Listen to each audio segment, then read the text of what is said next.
Welcome to the regular meeting of the City Council of Half Moon Bay, Tuesday, January the 17th, 2023. We just finished a closed meeting. Can I ask our city attorney if there were any report outs from our closed session? No reports out of closed session. We do have this item coming up later, but I'll just say for the record, no report outs. Thank you.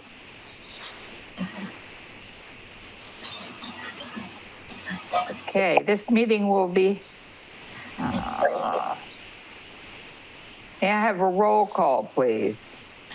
Councilmember Brownstone? Here. Councilmember Rohraback? Here. Councilmember Reddick? Here. Vice Mayor Jimenez? Here. And Mayor Penrose? Here. You have a quorum. Thank you. This meeting will be held entirely by teleconference. All council members and staff will only participate via the Zoom platform using the process described below. The meeting is being conducted pursuant to recent amendments to the teleconference rules required by the Ralph M. Brown Act, allowing teleconferencing during a proclaimed state of emergency when local officials have recommended social distancing, AB 361. The purpose of AB 361 is to provide the safest environment for the public, elected officials, and staff while allowing for continued operation of the government and public participation during the COVID-19 pandemic. This meeting will be conducted via Zoom webinar, and live Spanish interpretation will be available within the Zoom platform. Members of the public are welcome to log into the webinar as attendees. During any public comment portions, attendees may use the raise your hand feature and will be called upon and unmuted when it is their turn to speak. This meeting will also be streamed on Channel 27, on Pacific Coast TV, and on Facebook at www.facebook.com/City of Half Moon Bay. Please click to join the webinar, https://us06web.zoom.us/j/95535614263, or join by phone at 669-900-9128 using webinar ID 955-3561-4263. If joining by phone, use the *9 to raise your hand and *6 to mute and unmute. You will have Spanish interpretation by Nicholas Liskevich and Kim Larios.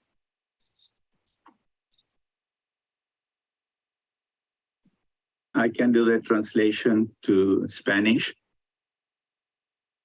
Thank you.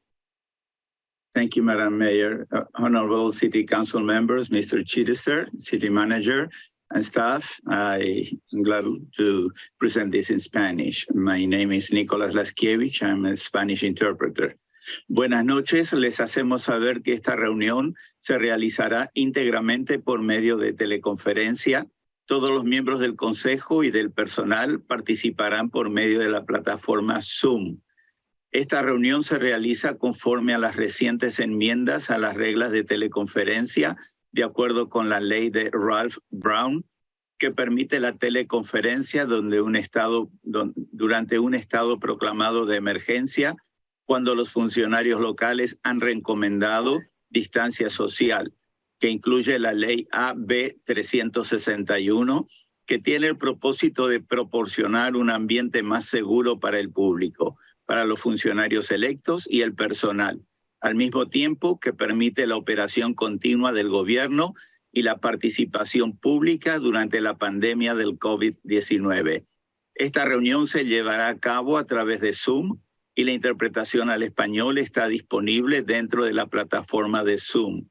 Los miembros del público son bienvenidos a participar como asistentes.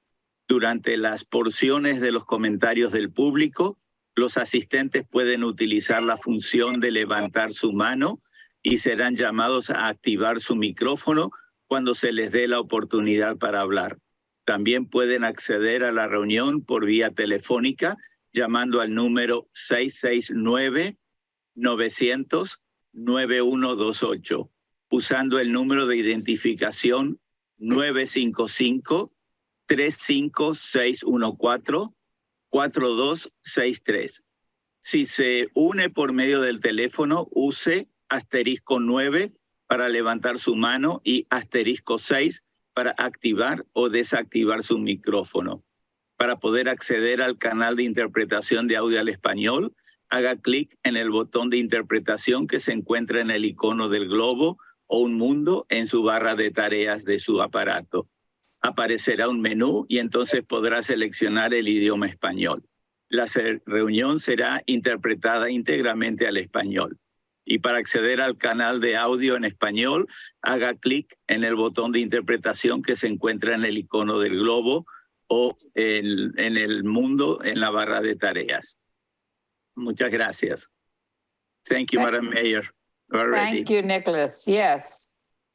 Before we move on to approve the agenda, I'd like to say that I used the mayor's prerogative to change the agenda. And we have placed public forum after city manager updates to council. The reason for this change is so that the public has a chance to hear the city manager's updates and to comment should they wish to. I see Councilmember Rohrbach has his hand up. I liked the old arrangement. If somebody wanted to communicate to the public and then listen to city manager updates, that's fine. But I don't think it's a good idea to require that everybody listens to all the stuff that happens prior to the new timing of the public forum. I really like the old procedure, and I think we should revert to it. Thank you. Does anyone else have any comment? Any of the other council members? I just had a question. Was this in this specific instance you're doing that, or from now on? No, from now on. The idea being that it gives a chance for the general public to comment on city manager updates. So what about? Councilmember I'm sorry, Councilmember Brownstone. Go ahead. Well, maybe it needs a little fine tuning then to put city manager updates first, and then public forum. Yes, that's what we've done. No, I mean, but before all the other issues, proclamations, mayor's announcements, report outs. In other words, if the idea being that you just want to make sure people have heard city manager updates to council, maybe we should put that, right after the roll call, right after the approval of the agenda, have city manager updates, then open forum, then all the other items. Okay. Does that make sense? Do you Councilmember- see what I'm saying? Okay. Yeah, it makes sense. Okay. Councilmember Ruddock. Yeah, we typically make changes like this based on an agenda item, that's put into the agenda so people are aware of potential changes might be made, and then they get a chance to weigh in on those changes during that item. So I think that's been a good practice. We did it fairly recently, actually. Now, I would say that there seems to be, a good reason to maybe change things around tonight because, we've just come through a big series of storms, a local emergency. The city manager is about to, report out on it. And I'm sure, there are members of the public who would like to hear what he has to say and comment. But I would say first of all, we need to have the city attorney weigh in. If we're going to make it a permanent thing, I would recommend that we follow our previous process and bring it back for discussion. Just my 2 cents. Councilmember Jimenez. Thank you. Well, this new arrangement, it gives you opportunity to people to actually join the meeting. to prepare for the public forum. And again, it gives you opportunity to listen and comment, to the city manager's updates. And anything else is presented. If it's a proclamation, people can actually comment on what is presented before our agenda. I mean, if it's going to be part of the meeting, why not, give the opportunity to stay longer and be part of our meeting? So, I mean, I like this, the new change.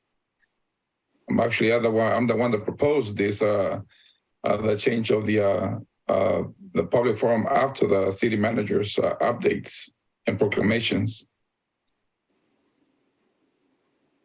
Councilmember Ruddock, would you have any objection to doing things the way Councilmember Brownstone suggested? That is, leave the proclamations and presentations until after the city manager updates. Make that number one. And number two would be public forum followed by proclamations. My only concern is for process. Like, it seems like we're going off the agenda here. So this is approval of the agenda. And the agenda has been changed. So I'm asking for the approval on this agenda, and I'm explaining the change that's I been would just like made. clarification from the city attorney. No disrespect, and there may be good reasons to change the agenda, but I just want to make sure we're good on process. Yeah, so it's actually my suggestion for the mayor to give an explanation at this item of the current, format of the agenda, with the opportunity for council members to comment and potentially make a motion to change it back to the way it was before. And certainly, I guess actually, for historical perspective, when I first joined the city, the agenda was formatted with public forum going after city manager updates. So the practice has been back and forth, and other cities have different practices. Oftentimes, public forum does come after city manager updates for the reasons the mayor explained. So I mean, as far as tonight goes, I guess I would suggest that it sounds like there may be a majority of you that think this is an appropriate format for tonight's meeting because of the storm events, et cetera.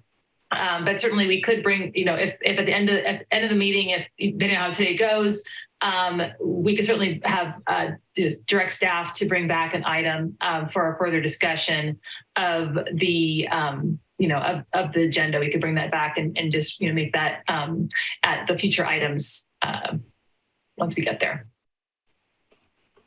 Councilmember Brownstone. And seeing that we have a distinguished guest attending this evening, I'm perfectly happy to step back, not keep them waiting too long, and just for tonight, have the public forum at the end here, after city managers updates. I just didn't want to make that permanent. It might change with the different agendas. So I'm happy to do that for tonight. Thank you. The mayor proposed, yes. Can we move on then? I would suggest a motion to approve the agenda in a second. Okay. May I have such a motion? So moved. So moved. Second. All in favor? Councilmember Brownstone, Aye. Yes. Councilmember Rohraback, Yes. Councilmember Reddick, Yes. Vice Mayor Jimenez, Yes. Mayor Penrose, Yes. motion carries. Okay, now we get to move on to the high point of the evening.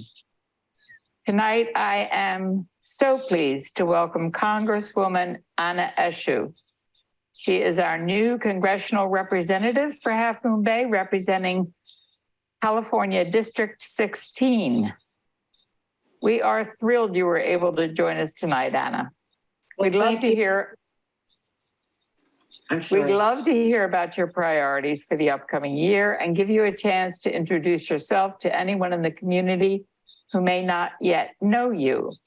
Before I turn it over, I do want to say, on behalf of the entire City Council, thank you, thank you, thank you for your support and advocacy of our $2 million federal earmark for the Frenchman's Creek East Side Parallel Trail. With this earmark, we will begin environmental review and design of the East Side Parallel Trail Segment 2 project spanning from Spindrift Way to Frenchman's Creek. This funding will also help fund some of the construction.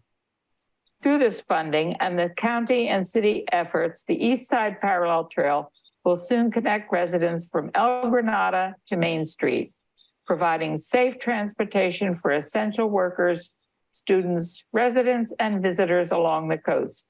With that, we would love to hear from you, Anna. Well, thank you so much, Mayor Penrose, to the Vice Mayor, Joaquin Jimenez, to Council Members Brownstone, Rarback, and Ruddick. Thank you for inviting me to join you tonight. It's a great honor, and I'm very excited about being able to, because of redistricting, to represent the beautiful city of Half Moon Bay once again. And I say once again because during my congressional career, over a decade ago, I did represent Half Moon Bay, and I did when I served on the Board of Supervisors for a decade. So thank you for having me with you. And I'm as excited as I can be to be a partner with you. San Mateo County is my home. And as I said, I served on the Board of Supervisors for a decade. I have a deep regard for local government, having served in it. So away we go, great partners in all of the undertakings that that we will be engaged in to serve really well the people of Half Moon Bay. And to everyone that's tuned in this evening at home, because we're all at home, thank you for being with us tonight. Right now, I know the impact of this torrential rains is really at the top of your mind, the mind of motorists, the traveling public. And I want you to know that I'm doing everything I can to see that you have the resources that you need to respond to these extreme weather conditions. I've been working with FEMA and California's Office of Emergency Services. The California congressional delegation wrote to the president and requested that the Federal Highway Administration in support of the state's request for additional assistance. Last Friday, Friday the 13th, I conveyed to the leadership of Cal OES, there's a new director, Nancy Ward, and the FEMA director, Deanne Criswell, the critical need to reopen 92 in both directions as soon as possible. Cal OES and FEMA followed up the next day to confirm that Caltrans is working, well, we know that they're working 24/7 to fix 92 as soon as possible. Caltrans has been using the tunnel now to escort trucks to repair the road and have it and restore it for one-way travel. And they're working around the clock to reopen both sides very soon. So we're making progress, but we won't be satisfied until the entirety of 92 is reopened. This is a huge burden for coastsiders, to put it mildly. Over the weekend, the Biden administration granted a major disaster declaration in California.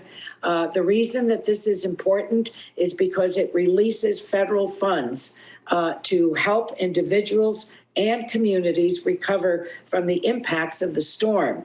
Now, there are, as of maybe a handful of hours ago, they added 3 more counties to their list, but San Mateo and Santa Clara County have not yet been added to that declaration. But the Department of Emergency Management is tasked with providing the disaster assessments to FEMA, and communicating the county's needs. So I think that I believe it will be forthcoming, but they await the assessments from the county. The administration has also approved small business SBA loans for businesses and nonprofit organizations. It's called the SBA Economic Injury Disaster Loans, EIDL. Everything in the federal government has abbreviations. They can help businesses repair or replace disaster damaged property, inventory, and supplies. And this loan assistance is now available to businesses in San Mateo County. In the coming days, homeowners and renters may also become eligible for SBA loans to repair or replace disaster-related damages to homes or personal property. Suffice it to say, but it's important to say it again, that anyone that's listening in from the community this evening, if you have questions about those loans, you need assistance, please don't hesitate to call us. We all work for you, and just call the office and we will assist you with this disaster recovery loans. So as we look ahead to the new year and the new Congress, my top priorities will include building on the historic successes that were enacted in the first 2 years of President Biden's term. We passed the Inflation Reduction Act. That lowered the cost of health insurance and prescription drugs. And thanks to this law, most Californians who enroll in private health insurance through Covered California are eligible for a comprehensive health plan that costs $10 or less per month. No, I didn't make a mistake. It is what I said. My district office employs a health insurance expert. So we're ready to help people get the health coverage they need. Any questions they have about this, we will help walk you through it. Also, thanks to this new law, starting this month, seniors on Medicare will have their insulin costs capped at $35 per month and can receive any CDC recommended vaccine, including the shingles vaccine, free of charge. So all of the seniors on the coast side, this is really a godsend for you. The same law also included, and I know that you've all read about it, the most significant investments in addressing the climate crisis ever passed by Congress in the history of the country, lowering our carbon emissions by 40% by 2030. Many of these investments, I should say, are tax credits that our mutual constituents can use to save money on electric vehicles, whether it's a new or used one. Also, solar panels, heat pumps, and other energy efficient improvements to their homes. Again, anyone has any questions about this, call my office and we'll give you the long explanation to it. Half Moon Bay is literally on the front lines of sea level rise. And this legislation is essential to help protect the community from the impacts of our climate challenges. And that's why I wanted to highlight it. I'm also, I'm thrilled about the $2 million community project. Of course, Congresswoman Spear, she is just the best of the best. And working with her and Senator Padilla, who is really a wonderful man. I don't know if he has been in your community. I think we should invite him so that people can meet him. I think that would be very exciting, and he won't have to have anyone doing translation, because he'll be able to speak in full Spanish to the community. So the hard work really paid off. I hope my Republican colleagues will continue to allow what we established with these community projects. They have to be public projects. The member that represents the district cannot have any, of course, any financial interest in it. So there's a full transparency to it. But these dollars coming into the community, while they are small in a federal sense, they're a godsend to the community. They really are. So we'll keep you posted on that, and start thinking about what we might submit in the next go around, so that we're fully prepared. And I pray that we won't be disappointed. So this essential project is going to improve safety and traffic flow for all the roadway users, and it really is it's a terrific project. And as far as when the check arrives, we will stay abreast of that and be in touch with your city manager. All right. So there isn't anything that you need to do. If there is any additional paperwork or whatever, you'll be advised. In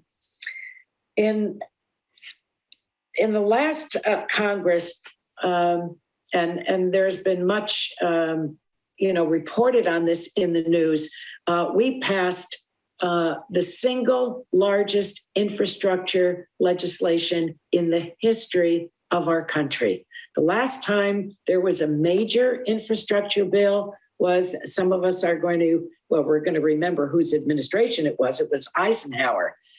So our country was really due. And it was shameful that that engineers graded America's infrastructure with a D-. I think in some places it may be an F. So these funds are, we fought very hard to have the fullest package.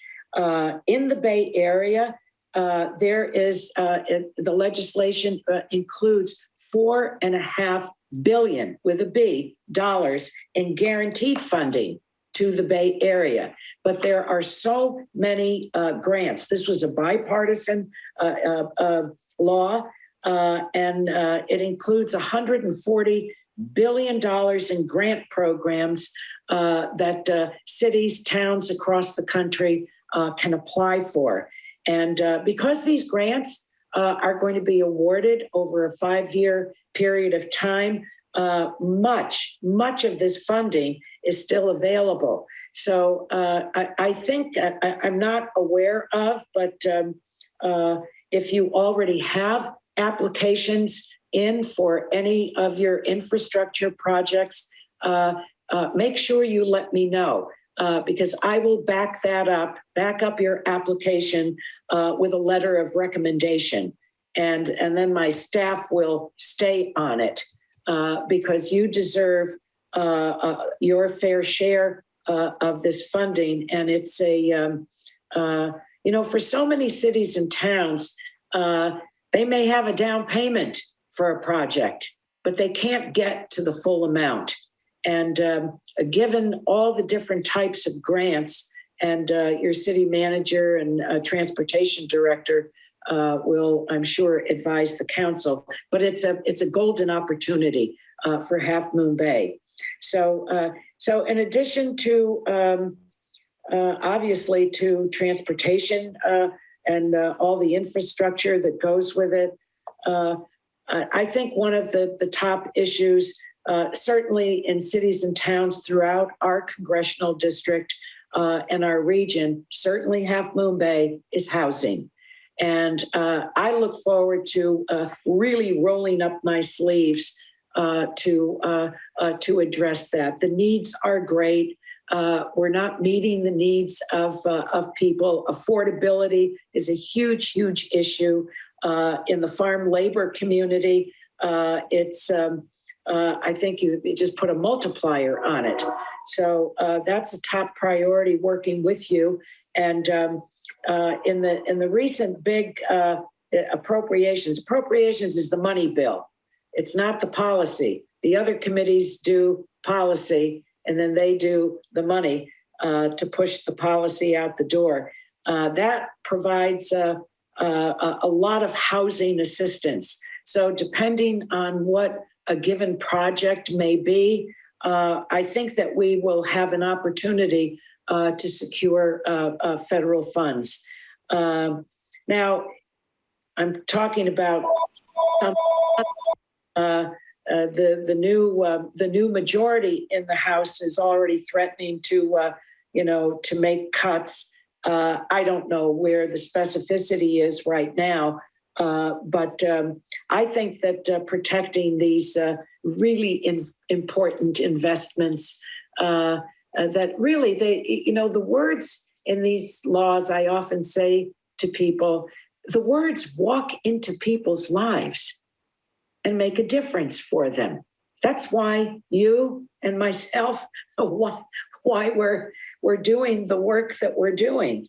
So finally, Congress has to reauthorize the Farm Bill this year. That's done, I think, maybe once a decade. And so in order to continue, what's part of the Farm Bill is the vital nutrition assistance programs, but also very importantly, programs and resources for farmers. In every farm bill that I have voted on, my priorities have always been to protect SNAP from punitive restrictions. And I think that this year we have a real opportunity to help the small local farmers. And I've met with some of them, not with all, but with some of them. And my meetings with them were really highly instructive in terms of what they're looking to do in the future.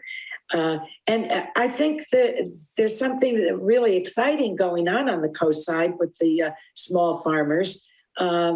They're young people, and they see the high value relative to nutrition and what they grow and the markets that they have over the hill. And but they need help relative to land because they don't have the full resources to buy property. So I think that low interest loans are in order, but there's going to be a lot of work done on this. It's always been a bipartisan effort, and I hope that that tradition will continue. So I genuinely look forward to working with each one of you on these. And I know that other issues are going to come up. They always do. But I want you to know that you have a full partner in me. Half Moon Bay is so special to me in so many ways, and to my family. And I'll just close on this note. I'm just thinking about my beautiful mother who's listening in from heaven tonight. As her health declined, I said to her on a Sunday, Mom, how about we go out and take a ride? It wasn't a very nice day, but she'd been in so much. And I said, how would you like to do that? And she said, that sounds wonderful. I said, where would you like to go? She said, Half Moon Bay. So over the hill we drove, and up and down the coast, and stopped at our favorite stand and got fried clams and that. That was the last time she was out of the house, and God called her after that. So you all are very special. And it is, a close-knit community, a community that has its own particular challenges. What I always recalled from serving on the board and representing the coast side was the coastsiders felt left out, that they were not paid adequate attention to. I hope in my representation of this beautiful community, that when I am no longer around, that won't be said. It certainly can't be said about Jackie, who has given her all in public service and service that everyone respects. So thank you to each one of you for your service and the entire city team, because the city council can't do its work without the professionals doing what they do so well. So thank you for asking me to join you this evening. It's very special to me. And I apologize here, I'm having my first meeting with you and the darn camera didn't work. But I pulled my little old iPad out of my suitcase and we made it. So thank you, everyone. I don't know if you have any questions, but if you do, I'd be happy to at least try to answer them. Thank you, Anna. That was a wonderful, wonderful little talk you gave us. I'm really excited at the idea of our continuing relationship. And I want to just make one special thank you for all you've done in the last 3 weeks with our torrential rains here and your involvement with our county OES and our state OES folks. That's been critical in getting things happening, and it has been critical in getting 92 partially open. So yes. Bless you. Well, bless all of you. We are a team, and there isn't an office in the federal government, a department in the federal government that I wouldn't just go to the wall for you. But that's what, even though it seems far away and so big that so few understand it, you know what? We know how to get things done. We know how to get and yes, if they end up saying she was unrelenting, I'll take that. All right. Thank you. Thank you. Councilmember Rarbach, did you have a comment? Welcome back, Nina. Thank you. It's really great to have you represent us again. And I thank you for everything you've done and everything you will do in your upcoming term. So thank you. You're very kind. Thank you. It's great to see you. Do other council members have comments, questions? Okay, well, thank you very much, Anna. God bless you and have a safe drive trip. Stay warm and dry and safe. All right. Okay. Here's to the full reopening of 92. Right on. Bye. Thank you. Bye-bye. Bye. Okay, now we have National Slavery and Human Trafficking Prevention Month proclamation coming. And this is to be presented to Pamela Estes. Okay. Human trafficking. It's the use of force, fraud, or coercion to lure victims and force them into labor or commercial sexual exploitation. It is a violation of human rights and of both federal and California law. It causes untold physical and mental injury, contributes to the breakdown of families and communities, fuels organized crime, undermines public health, and imposes significant economic costs. Nevertheless, it's been shown that many victims of human trafficking may not recognize their own victimization and do not know that help is available or where to seek assistance. According to the FBI, the San Francisco Bay Area has a high incidence of human trafficking, with forced labor, involuntary domestic servitude, and commercial sexual exploitation of adults and youth having been found to exist within local communities in the area. The County of San Mateo has dedicated significant resources, including the San Mateo County Human Trafficking Program, and has supported the anti-human trafficking efforts of the San Mateo County Police Chiefs and Sheriff Association, and is partnering with other governmental and non-governmental organizations to identify and address the issue of human trafficking within San Mateo County. The Half Moon Bay Mayor and City Council at this time resolve that this issue presents a threat to our own community and that this threat must be communicated to the general public and to those persons at risk of victimization. The Mayor and City Council further resolve to recognize January 2023 as National Human Trafficking Prevention Month and urge community members to get more information at stophumantraffickingsmc.org and state.government/National Human Trafficking Prevention Month. With that, can we hear from Pamela? Thank you, Mayor Penrose and council members. It's great to be with you tonight.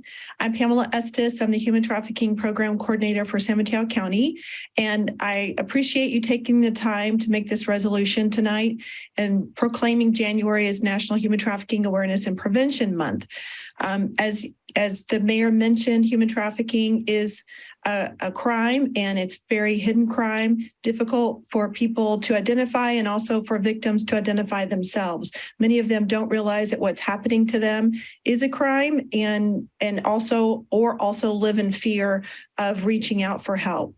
Over the past 5 years, the Human Trafficking Program has assessed the different county agencies and non-governmental organizations to determine the scope and prevalence of human trafficking in San Mateo County.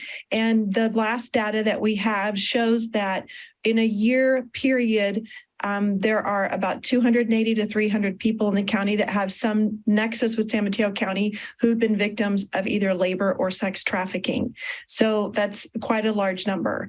And we, in 2022, had 2 sex trafficking cases filed in the district attorney's office, which both resulted in the defendants being found guilty. And in San Mateo County, we have one of the largest, if not the largest, labor trafficking case. The Rainbow Bright case that was prosecuted by the Attorney General's office came to a conclusion in 2022 with 3 defendants being found guilty of labor trafficking. That involved more than 50 residents from our county, and these perpetrators had been exploiting different numbers of people for over a 10-year period. So I don't know that this is a one-off in our county. I'm sure it's happening in different areas because they're just looking for vulnerable people, and it's all driven by greed. For example, in addition to the numbers that different agencies have identified, in 2022, I was called by law enforcement or hospitals or community members to provide assistance to at least 34 different victims in our county. And this month, I've already gotten 3 calls. So it's definitely happening amongst us. The Human Trafficking Program does try to keep people educated on the topic. We host a public meeting on the second Tuesday of every month, which anyone is invited to. Most of the meetings are now via Zoom, so they're more accessible. And it also gives us the ability to bring people in from other areas who we might not be able to hear from otherwise. And in 2022, we just started a specific meeting just for law enforcement officers in the county to collaborate and information share on this topic. And I just want to extend the offer to come into your community. If anyone's interested in helping organize an awareness presentation, we'd be happy to come in and try to raise greater awareness within your community.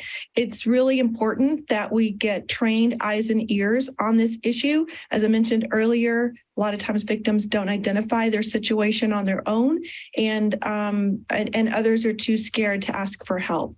So I make that offer. And the National Human Trafficking Hotline number is a great number to have in your contacts. It's a number that you can call 24/7, 365 days a year from anywhere in the United States to report suspicious circumstances. And that number is 1-888-37-3888. And if someone is in immediate danger, you'll want to call 911 to report that. But the National Human Trafficking number is a great number to call for just suspicious circumstances. So I just want to again thank you and applaud you for raising this issue in your community. And thank you very much, and have a good evening. I'm happy to answer any questions if anybody has any questions. Thank you, Pamela. Do any of the council members have questions? I don't have a question. I just want to thank Pamela for your continued advocacy on this issue very much. Thank you. Yeah. Thank you, Councilmember Brownstone. I appreciate it. Okay, thank you. Thank you, Mayor. Good night. Good night. We're moving on to Mid-Coast Community Council update. Do we have an update this week? Mayor Penrose, they had a last minute conflict, so asked that we skip this item this evening. Okay, thank you. Let me get my agenda up here. I've lost it.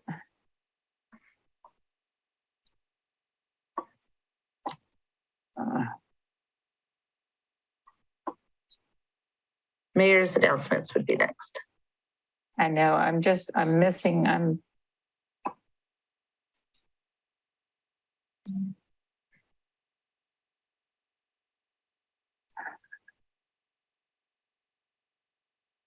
okay, here we go. Mayor's announcements. There is going to be Mid-Coast Council meeting this Wednesday at 7 p.m.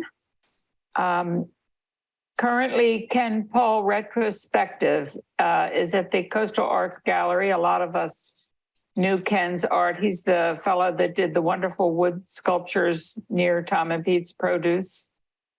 On the 22nd of January, the Harlem Wizards will be coming into town again. They've been here for the last couple of years. That's sponsored by the Boys and Girls Club, and they're lots of fun. And on January 28th, Half Moon Bay Oddfellows will show the film Nomads of the Steppe at 7 o'clock. Okay. And I had already asked Catherine for our report out from recent closed session out of turn. So she said there was nothing to report. Correct. You can go ahead and move on. Just for folks who weren't there, the council did meet in closed session prior to this meeting to discuss two items. One, item of existing litigation, City of Half Moon Bay versus Granada, CSD and Montera WSD. Another item regarding conference with legal counsel, anticipated litigation, nothing to report out. Thank you. We'll move on to Matt Chittister for city manager updates to council. Thank you, Madam Mayor and council members, and thanks to all those who are joining us tonight. We have just a few announcements tonight or updates. We will start with Lisa Lopez Rossi, our Administrative Services Director, who will be providing some information about our upcoming listening sessions and priority setting process that is part of our annual budget process. Following Lisa, I will provide an update and a recap of our recent storm and weather activities and emergency activities, and then an update on Highway 92. Lisa. Thank you, Matthew, and thank you, Mayor Penrose and council members. I'm pleased to come to you tonight with some information regarding the listening sessions and priority setting session for this year's process. As you all know, and as the public may know, each year as part of the budgeting process, the city often holds listening sessions to gather input from people who live and work here in Half Moon Bay. And so that we can actually get quality input on how people feel about the priorities that the council will be setting. This year, we decided to start a bit earlier to get the process going so that we really could not only impact the budget process that begins in March, but also to be able to use the information from our mid-year budget update. So we at staff, we formed a committee on staff. And as you know, you've all received emails, but what I'd like to announce tonight is that we have decided to move forward with 2 in-person sessions this year and 1 virtual. One of the in-person sessions will be Spanish speaking with interpretation available. It will be open to everyone. And I'm not sure if you remember back in 2020, we hosted a Spanish speaking session and it was very well attended by both Spanish and English speaking residents. So that will actually be a live We actually are still finalizing dates and locations because we are in the best interest of safety, looking for venues that we can actually have indoor, outdoor access. We actually do know, though, that we will be holding the listening sessions in the first few weeks of February. And we will, as soon as we have these dates and locations confirmed, which will more than likely be by no later than tomorrow evening, Thursday morning, we will get that out via advertising on our website, via local media sources. And in addition, we've actually planned the priority setting session for Wednesday, March 1st. We have confirmed that we will hold it at the Half Moon Bay Library. And as of right now, it's a full day where we will be going through budget presentations and allowing the council to take a lot more time and focus in on the priorities and discuss past priorities, where we are, and what we need to do to move into the future. In addition, for those who cannot attend any of the listening sessions, we will once again have the online survey up on our website and where people can provide feedback that way. And the website, of course, is hmbcity.com/listening sessions. And once again, when we have all the information ready, we will be posting, sending out an e-news alert, and saying, I'm assuming as well, sending out to all the sources that we have to make sure the word gets out, including our community partners. So that's where we are with the listening sessions and the priority setting sessions. Thank you, Lisa, and thank you for your willingness to take on this project this year and make enhancements to improve our community process towards these priorities.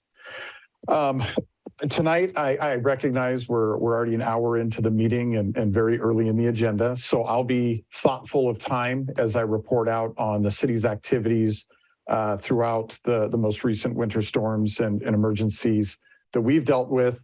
But I do want to make sure that we're providing the right information to the community and recognizing those that have sacrificed their time and energy to make sure that our community was safe and cared for during the last couple of weeks.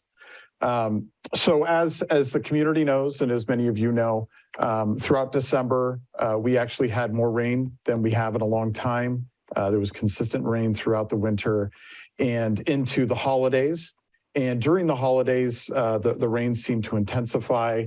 And on New Year's Eve, staff became aware of significant impacts from overnight storms. Those included major flooding on Highway 92 and road closures, some power outages, and then ultimately Pilarcitos Creek actually flooded into Oak Avenue Park and the Oak Avenue Park neighborhood.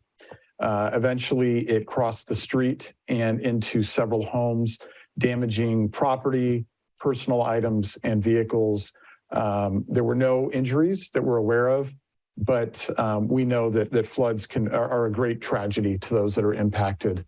We're grateful to the Coastside Fire Protection District who responded to calls during those floods and helped escort residents out that needed to leave their homes and made sure that the residents were safe. We're also grateful to the outpouring of support from the community for those families to get them the resources that they need, to get them the help that they need to get back on their feet. And we know that those recovery efforts are ongoing. And again, we're just grateful to all of our community members and volunteers who have helped with that. We did activate the EOC on the New Year's Eve, and we're active throughout the day and evening during those storms. Most of our work that day was responding to calls for service for downed trees and drainage that was clogged and clearing those inlets. We also had staff out working with our unhoused population. We knew that as bad as that storm was, and it turns out that was one of the biggest storms that we've had in recorded history as far as rainfall numbers go on a particular day.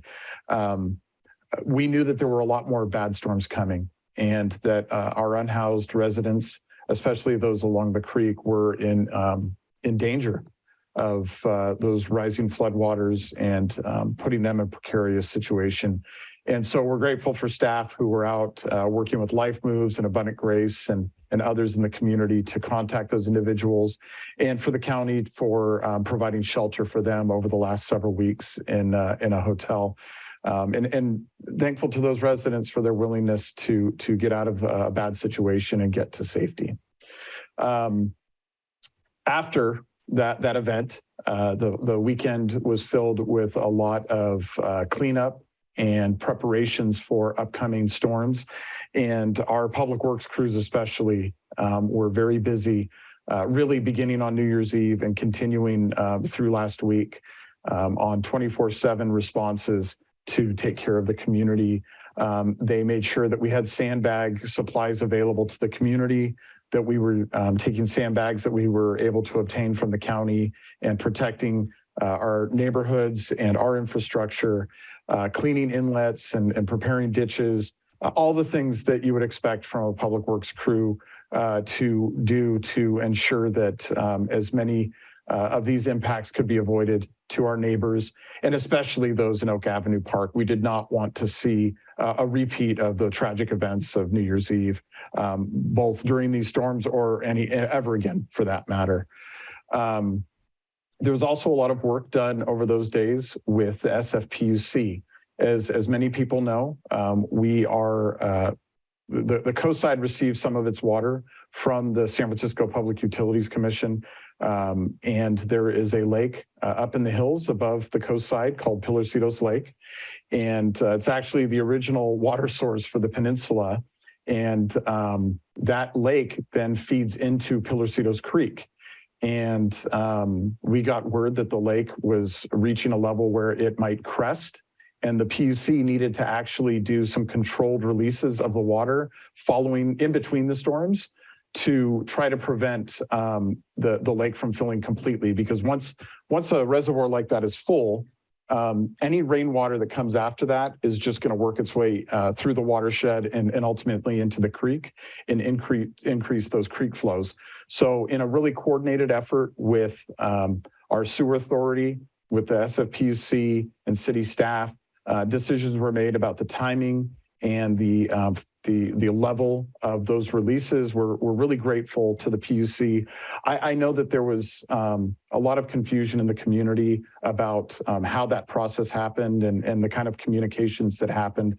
I just want to assure the community again that the PUC was very collaborative in this process, ensured that they were making notifications to us and working with us and the sewer authority before they ever released any waters. And those releases took place in between storms, not during storms. And I think that the results have been good because though the lake filled a couple of times over the last several weeks, it was usually only at the peak of the storms. And we know that not huge amounts of water continued through the creeks compared to New Year's Eve. I actually have the authority to declare an emergency for the city with ratification from the council following afterwards, and that took place on January 2nd. And then the council ratified that state of emergency on January 4th during a special meeting. That emergency actually remains in place and will remain in place as we now start the process of really identifying the full impacts of the storms to city facilities infrastructure, as well as to our local businesses and our local residents. As you heard from Congresswoman Eshoo, there will be relief provided by state and federal sources, and that state of emergency allows us to pursue those funds. So we'll leave that in place, and we'll be bringing something to you probably in February sometime, as long as things continue down a good path at this point to end that state of emergency. The EOC was activated fully on January 3rd as the second of the large storms rolled through, and at that point remained fully activated through January 5th, and then was put into what we call a virtual activation where people are on call ready for the next round of activations, which took place on January 8th through the 10th. And then we went virtual again and only today fully deactivated our EOC. For those that don't know that term, the EOC is the Emergency Operations Center, It's a physical facility next to the Sheriff's Department substation near the Ted Adcock Community Center. And it's a facility that is set up and established for city staff and our collaborative agencies to manage response to emergencies. And, I think it's good. We have not had to activate it too many times. The last time it was partially activated was during the PSPS events in 2018. We sometimes will activate it for large community events proactively as a place to just coordinate. But for an emergency like this, it has not been activated for some time. And so we're really grateful to the staff that were able to serve in the EOC. It was open 24/7 several times, and we had staff working overnight shifts. We set up a sleeping quarters so that people could take naps when they needed them. We had a lot of really collaborative efforts happening within the EOC. We had a member of the San Mateo County Department of Emergency Management present for most of those hours, which is really important because the coordination between the city and the county, especially on the coast side, where we're one community, whether you live in the city limits or outside of the city limits. I think residents expect the city and the county to be very closely coordinated and thoughtful about how we respond to any emergency on the coast. And that certainly happened. And we were grateful to have that presence. We also had members of the amateur radio operators group here on the coast side who were communicating up and down the coast, especially during the power and internet outages with other members of the community. Ham radios, they work. They don't need any of the things that internet needs to keep communication going. And they have facilities set up at the EOC and had folks present for most of our activations, which was really helpful to make sure that all parts of the community were being communicated with. And they, of course, coordinate very closely with the Coastside Emergency Response Team, or CERT, which is a volunteer group that sets up chapters within each of our neighborhoods to help our neighborhoods be self-sufficient through volunteers who are specially trained to respond to emergencies. Their fearless leader, Cynthia Sherrill, who also sits on the Fire District Board, spent many hours with us in the EOC. And it was really helpful to be able to call upon CERT volunteers to help support the community and staff some of the efforts that were happening out there. All of this is just really a testament to the collaboration that happens on the coast and really collaboration that's necessary for us to effectively respond to emergencies. For part of the activations, we had a member of the fire department in the EOC helping to coordinate some of the communications that were happening. And for most of the activations, a member of the Red Cross actually was present to help us coordinate any care and shelter services necessary. Most of the impacts that we were responding to over the last several weeks were focused on localized flooding. Of course, the worst flooding events happened on New Year's Eve at Oak Avenue Park. As many of you know, our neighbors at Moonridge were also severely impacted by flooding, and the county had to provide a significant amount of support and services there. High winds were also of great concern. We know that there were many down trees and power outages. And again, our neighbors in the North Coast or North Central Coast, El Granada, Moss Beach, and Montera seem to be hit the hardest with some of those issues, although we did have several down trees in Half Moon Bay. And we're grateful for our public works crews who responded to those quickly and got them removed into the fire department for ensuring resident safety during those incidents. And then power outages were obviously a major impact to the community, as well as the associated internet outages. All of that led to the establishment of the TEP, which is a temporary evacuation point. This is a new approach that the county requested and we think worked well to responding to emergencies and providing care and shelter. And what a TEP is it's a point established within each community where residents and visitors could come at any time to get out of the elements, get out of a bad situation or a dangerous situation, get into a warm space, and then get connected to services that they needed. And so we utilized the Ted Adcock Community Center as the coastside temporary evacuation point. Karen Decker from our city managers team led the organization and staffing of that. I think over several different activations of that evacuation point, a good half of our staff took a shift, many in the wee hours of the night, to just make sure that anybody on the coast side that was being impacted negatively by these storms knew that they had a place that they could go. And it was well used throughout the week. The weeks, Red Cross was really helpful in providing supplies. There were cots there for people to lay down and blankets. We set up charging stations. We have internet access there. We have a generator on all of our emergency facilities. So we knew that it would be up and running for folks, even if there was a power outage in Half Moon Bay. It allowed people to refrigerate any medications that they might need to keep refrigerated, to charge emergency medical equipment if necessary. And for several people, it was a place, kind of a launching point to get shelter support services from the county. We found it incredibly effective here, and what we've heard throughout the county is it was an effective approach. It allowed the city to play a role in this process, but really get the information to the county so that they could get people sheltered. And their focus this time was to get people into hotels. And that was really effective. They did set up a couple of overnight shelters, but did not have to utilize them extensively. I just want to recognize the great partnerships that were out there with, again, CERT, the Red Cross, the amateur radio folks, our local nonprofits. All Us was out on the front lines from New Year's Eve on. I think they continue to do great work providing food and resources to those families that were impacted. Their regular, I think it's biweekly food distribution that they do on Saturdays, I think had triple or quadruple the normal attendance this past Saturday. We had to get help from the sheriff to navigate some of the traffic because there were so many people in need.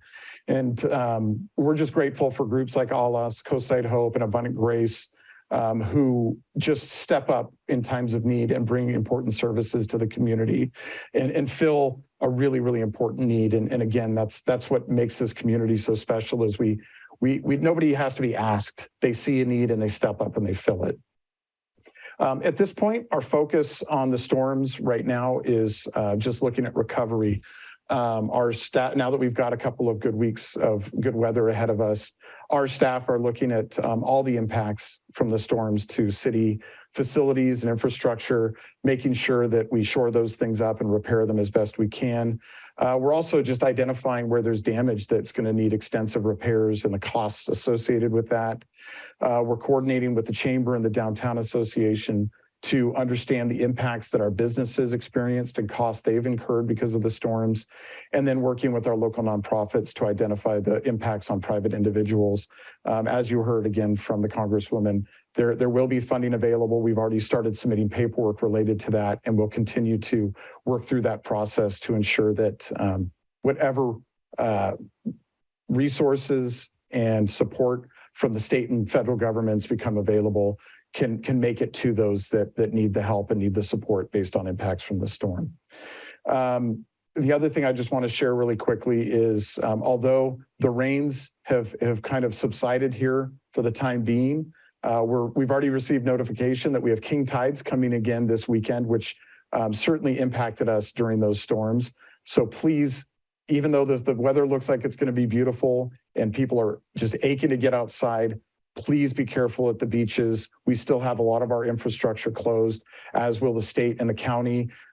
Erosion was a huge issue during these storms. There's been damage to the coastal trail, both near Surfers Beach and near Poplar Beach. As many people know, the stairs to Surfers Beach from Highway 1 have been severely damaged. They're all but destroyed, and people should not be trying to utilize those to access the beach. And we hope that Caltrans and the county quickly figure out a plan to replace those because they're an important community asset. Please just be careful out there. Don't put yourself at risk. King tides bring sleeper waves that can come out of nowhere and take people right off the bluffs or off of the trails. And, we have an ocean that is unforgiving and really hard to navigate, especially in these kinds of situations. So please be very, very careful out there. I think I'll leave my report there for the storms and give a very short update on the Highway 92 situation. I think the community's become well informed on this over the last several days. But just a reminder, westbound 92 remains closed as Caltrans continues to make temporary repairs on the westbound lane. There is no ETA from Caltrans on when that will reopen. Actually, I think earlier this evening, there was an update. The Half Moon Bay Review was able to get some good information from Caltrans representatives about their plan. I encourage you to go to the review website or pick up a paper tomorrow morning and get those details. But it sounds like there's a plan to get the westbound lane reopened and then continue the one-way traffic control that's happening on the westbound side so that they can do some additional work on the eastbound side before they fully reopen the road. Again, they did not provide any details of when it would fully reopen. The other thing I'll share is that typically apps like Waze and Apple Maps and Google Maps are a great source of traffic conditions and drive times. I think most of us, before we get in our cars, we're looking at our maps on our phones to see how long it's going to take us to get somewhere and which route we should take. Unfortunately, I don't recommend people depend on that right now. I think the situation, especially on 92 and throughout the coast side, is changing very quickly. We had a landslide on Highway 1 the other day that luckily didn't impact traffic significantly. Caltrans is quickly changing things on 92 as they work through those issues. The best place for people to get traffic information right now is from Caltrans directly, and they have a service called Quick Maps. If you go to quickmap.dot.ca.gov, and this is information we've been putting out on all of our media channels and will continue to put out, and it's on our website. That is where you're going to find the most up-to-date info. It does not give you drive time estimates. It doesn't give you routes to take, but it at least tells you what roads are closed, where the closures are happening, and it does give live time traffic updates so you can see how bad the traffic is. We recommend that people use alternative routes going north if they can. Southbound one is still closed in certain areas through one-way traffic control because of damage there. And we expect 92 to be in the situation it is for the foreseeable future. I do want to assure the community that state, county, and city leaders are continuing to advocate for the community. As soon as we heard about the closures on 92 and the sinkhole, we started attending meetings that were coordinated by Senator Becker's office, and they included, obviously representatives from Senator Becker's office, representative from Assemblymember Berman's office, our new county supervisor, Ray Mueller, city staff and leadership, and Caltrans representatives to coordinate on the issues related to closing a road like 92, provide feedback that obviously we all have experience on 92, but also the things we're hearing from the community. As we've heard tonight, we've even got Congresswoman Anna Eshoo advocating on our behalf at the state level. And I've been in contact with the governor's office several times, and they are also working on our behalf. We hope that tomorrow during the commute that Caltrans will take into account the information we've shared with them about the impacts of the commute this morning, and that they'll ensure that the right amount of control is in place to get our eastbound commuters out of town. We've got people trying to get to school, to doctor's appointments, to work, to a variety of things that they are essential for quality of life.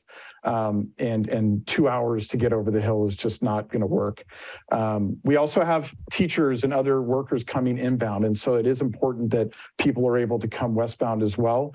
But we do think that Caltrans could do a better job of managing that flow. And I think they've heard from enough people over the day today that the messages we're getting is they understand that, and they'll be coordinating that better over the next several days. I also want to just quickly give a shout out and thank you to the Half Moon Bay Review and other news outlets for their ongoing coverage of all of this. They've been in contact with us quite a bit, and I think they've done a good job of contacting the right agencies to get good information to the community. That's one of the big challenges of a situation like this is where do you get the right information and how do you get it disseminated to the community? And that's going to be an ongoing challenge, but I think we're all working together well. So with that, I think I'll leave that as my report. I apologize for how long that took, but there's a lot that's happened the last couple of weeks, and we wanted to make sure the community knew how hard our staff and our partners are working to make sure that we have a healthy and safe community and that we're taking care of vulnerable members of our community. I'm happy to take any questions. Thank you, Matthew. Does anyone from council have a question or comment for Matthew? Councilmember Reddick. I just want to say great job. A lot of people are working, 24/7 and away from their families under strenuous circumstances, driving rain that wouldn't let up. You helped hold it together, and I'm grateful, and I know a lot of people in our community are also grateful. So thank you to staff for a job well done. Thank you to our legislators as well, and our county supervisors. It's been a great team effort, but we're going to have to continue the work while it's not over. In fact, in many respects, it's just beginning. So thanks to everybody.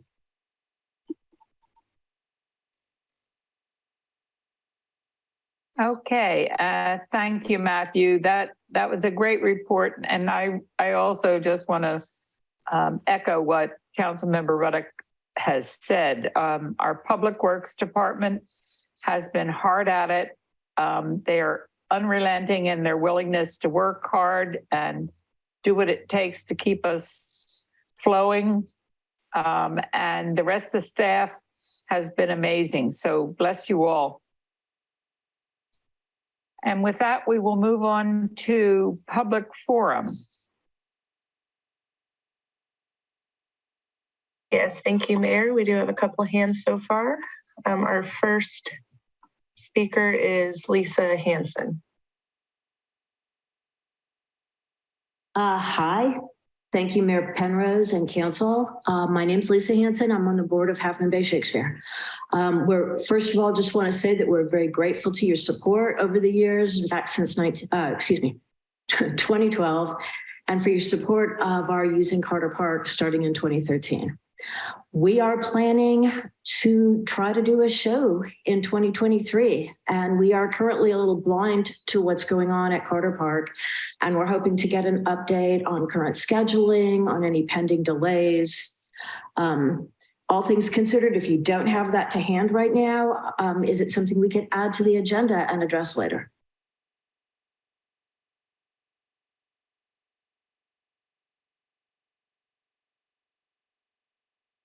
Thank you, Lisa.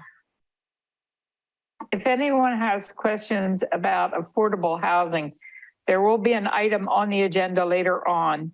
So please hold your comments about affordable housing for that item. Thank you. Our next speaker is Mike Ferreira. Good evening, Council. Just a couple of things. As speaking as a former council member, I would just like to comment that the activity of your staff during these emergencies has been exemplary. And it's at a much higher level than we've had in prior decades, even when I was there. And I think not a small part of that is the degree to which you have localized your staff, which sort of is a great advantage when it comes to handling things like this. And so I think your crew is well deserving of whatever praise you wish to give them for how they handled the greatest storm in 161 years. It was quite remarkable. That said, there's a small problem. I know that electrification is very important. We really need to do that for climate change. But I think the fragility of our electrical system, we need to get the PUC or whoever on the ball to ruggedize that system, because I think it's a handicap going forward in dealing with the public, the fragility that is. I've been out of power for more days than not over the last couple of weeks. So I admit that the mid-coast is a little worse than the city in that regard, but it affects all of us. And then to the wonderful Anna Eshue, I seldom use the expression heartwarming, but geez, she does it, you know, and she has always been really good to the coast. I remember her work on behalf of farm workers. I remember and the treatment they were getting in their housing when she was a supervisor. A lot of people don't know that she was the one that got the loan guarantee that allowed Moonridge to be built. And here she is ready to help Half Moon Bay one more time. And she and your supervisor appear to be in lockstep on a lot of things, which is a real boon for the city. So it was wonderful to see her. Sorry, I couldn't have said something to her. I'll have to send her an email or something. At any rate, thank you for the time and good luck. Thank you, Mike. Our next speaker is Belinda Arriaga. Good evening, Council. It's so great to be with you tonight. I, first of all, want to say thank you to Councilwoman, to Congresswoman Eshue. What an amazing report she was giving and just so inspirational. I also want to say thank you to our city manager, Matthew Chittister. You've just been stellar to really be there for our community during the storm. And to all of you, of course, Supervisor Jimenez and Vice Mayor, who was out on the 31st monitoring, the weather and the flooding that was happening and giving feedback. And to all of you for being there for us. I wanted to speak about Allah's work and commend the staff of Allah's, and also to say a huge thank you to all the city members that are listening to this right now, to say thank you.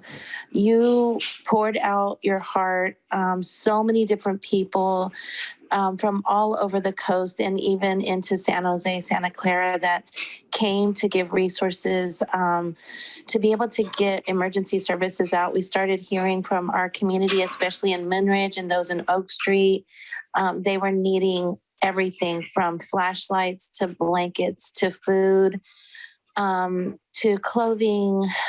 And we're still seeing that the need is so huge. Many were impacted. And I do have to say that because our work is primarily with the Latino community, unfortunately, it hit really hard in that area too. So I do want to also thank Senator Becker and also thank our supervisor, Ray Mueller, who went out numerous times with us, especially our supervisor, Ray Mueller, has been out on the front lines. He went out with us to go visit families. Both of them did in Moonridge, and we're able to hear the stories of the community. And so I think that made a difference because it wasn't just seeing the damage done, but actually hearing the impact. And we continue to feel really concerned about the rebuilding of these families' lives. Many lost everything. A lot of, the material goods that they have, while we think can be replaced, when you're already on a very tight budget and economically challenged as it is, to try and redo your life is really hard. We also have been seeing the need for food, the need for economic relief. And I really want to encourage, if there's any way to try to find funding, as she was saying, it's so important because so many have not been working for all kinds of reasons. And it's really critical to get out there. But thank you to the Allah's team. They were stellar. They've been working nonstop since the 31st and have not stopped, still going from that day through Sunday into today. And again, thank you, Half Moon Bay Coastside. I'm so proud to live here. I'm so proud to be a co-sider. And there's a saying, estamos contigo, which means we're with you. And honestly, everybody has felt the love. So I just, as director and founder and board member, just want to say thank you. Thank you, Belinda. Thank you, Belinda. Our next speaker is Crystal Geet. Hi, thank you so much. I also echo, obviously, all the amazing efforts of city staff and ALAS and Coastside Hope and Puente and all of the nonprofits that have stepped up during the storms. It's absolutely amazing to see everything that everybody's doing. And the Chamber obviously wishes everybody just all of our love right now with everything they have to go through. With that said, I do want to announce that the Chamber is on the cusp of launching a new website, a community-based website. Many know that we are part of and run the Visit Half Moon Bay, which is a very comprehensive site. And we've essentially created the locals version of that. So it'll be very comprehensive business listings, emergency info, just anything and everything we can think of to put on this website. We'll have lots of agencies helping us populate the information on the site as time goes on. So we're really excited that we'll be announcing that pretty soon. We also have 2 events coming up. This Sunday, we're doing the grand opening ribbon cutting of M Start Gallery at 727 Main Street.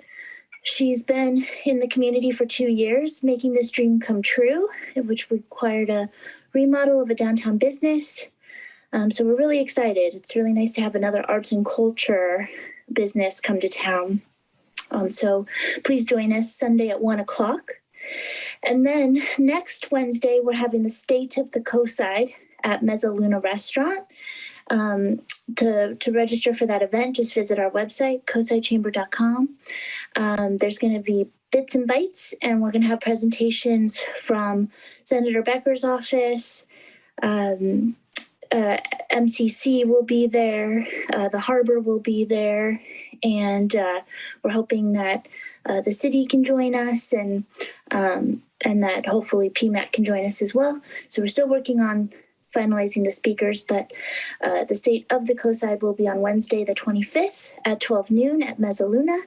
And don't worry, we'll have wonderful bits and bites. So we hope many people can join us. And for those who can't, we will record it so that people can watch it on YouTube after. And that's it. Thank you. Thank you, Kristlyn. Thank you, Kristlyn. Our next speaker is Carolina Carvajal.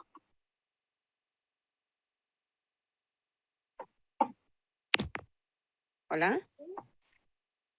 ¿Me escuchan? Un momento, please. Kimberly or Nicholas, can I get one of you to translate? Yes. Primeramente, darle las gracias al concilio por todo lo que está haciendo por la comunidad. First time, I want to give thanks to the council for everything that you are doing to the community. Gracias al señor Mats por todo lo que hizo en este momento de alerta. Thank you to Mr. Matt for everything that he has done in this moment. Creo que es también muy aceptable dar las gracias. Bueno, sobre todo dar las gracias a ALAS, que se prestó a ayudar mucho a la comunidad latina. Also very much appreciate what ALAS has done in order to help the Latin community. Y sobre todo agradecerle a la congresista Ana Shu, porque vemos que está cumpliendo lo que prometió y nos está ayudando a Half Moon Bay. And also to the Congresswoman Anna Shaw for the way that she is helping us and helping Half Moon Bay. Y como resaltar también de que hemos notado en este momento de emergencia que nuestro pueblo necesita ciertas mejoras en tiempo de emergencia. And also that we have seen that our people is needing some improvements in this time of emergency. Hola. ¿Me escucha? Sí, le escucho.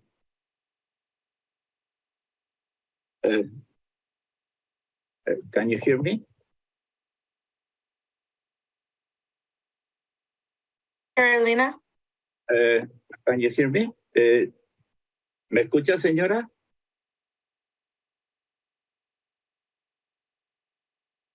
Hola. Carolina? Hola. ¿Me escucha, señora? Sí, sí, ya lo escucho. Sí. Oh, ok. Lo siento. No Sí. sé si era mi internet. Sí. Can you hear me in the City Council? Yes. Okay, thank you. Siga, señora Carolina. Después de dar las gracias a las respectivas personas, es necesario tocar un punto muy importante. After giving thanks to the different people that helped, it's very important to touch another very important issue. Se ha podido observar que nuestro pueblo necesita muchas mejoras en ciertas circunstancias de emergencia. We have observed that our people are needing more improvements in certain emergency situations. Como pueden denotar, que nuestro pueblo solo tenga 2 carreteras accesibles para poder entrar es algo muy preocupante. Something very concerning is that our city only has 2 highways or 2 ways in order to get in and out of our town. Porque se pudo notar en esta emergencia que muchas personas no pudieron evacuar también porque las carreteras estaban cerradas, bloqueadas. And we have seen that many people couldn't evacuate because the roads were closed. Asimismo, se ha visto que hay muchos deslaves, fue la energía y PNI no tuvo abasto para poder ayudar a la comunidad. And also we could see that PG&E, there was no power. PG&E couldn't help, and mudslides also have affected our community. Luego hubieron muchos árboles que se cayeron y sé que muchas personas se han visto afectadas. Also, many trees have fallen and people have been affected. Así que esos serían algunos puntos que a futuro deberíamos de ver cómo mejoramos. Those are some points and issues that, considering the future, we need to work on that in order to improve. En este momento de emergencia, las personas latinas fueron las que más se vieron afectadas. In this moment of emergency, the Latin people are the most affected. Pues no cuentan o no contamos con dinero de emergencia o con un respaldo para nosotros. Because we don't have emergency funds in order to support us. Pero en esta situación que hemos vivido, le damos gracias a todas las personas. But in this situation that we have lived, we really say thank you to all the people que se prestaron a ayudar. That were willing to help. Y que estuvieron presentes en los lugares donde se necesitaba más. And they were present where they were most needed. Y lamento mucho la pérdida que han tenido muchas personas en sus hogares. I'm very sorry for the losses that people have had in their own homes. Ya sea personas americanas o latinas, todos somos uno solo. Whether it be American or Latin, we are all one. Y en estos momentos es donde todos debemos estar unidos. Muchas gracias. In this moment, since when we have to be more united. Thank you.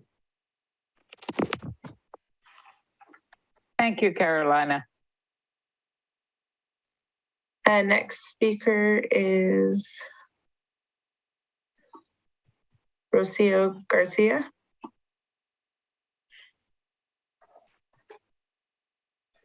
Buenas noches.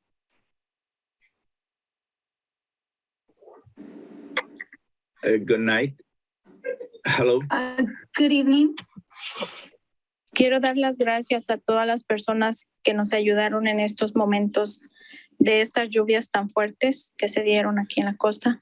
I want to thank everyone who helped us during this time, during these big storms that occurred here on the coast. Porque la ciudad, el condado y las organizaciones que hay aquí de ALAS y Copside Hope because the city, the county, and the organizations that are over here, like ALAS and Coastside Hope, fueron muy buenas ayudas para todas las personas que fuimos afectadas de alguna otra manera. they were a very big help to all of us who were affected in some way. Pero también pido que sabemos que las lluvias apenas comienzan, así que necesitamos que la ciudad o el condado limpien las alcantarillas de los lugares que saben que pueden ser más afectados. But we know that these rains are only beginning, so we really need the city and the mayor to clean up these parts that we know are worst affected. Porque al estar bloqueadas las alcantarillas, el agua no va a drenar, entonces va a ser otra vez otro desastre. Necesitan limpiarlas. Because while these are blocked, the water's not going to drain properly, and so they really need to be cleaned up. Y estar unidos. Be united. Así que doy las gracias por estar siempre ahí presentes para nosotros. So I give thanks for always being here present for us. Gracias a ALAS por proveer comida, por proveer lo que nunca antes alguien había hecho para nosotros. Thank you to ALAS for providing food and for providing the services and doing what no one had previously ever done for us. Muchas gracias. Thank you very much. Thank you, Rocio. Our next speaker is Maria Vega.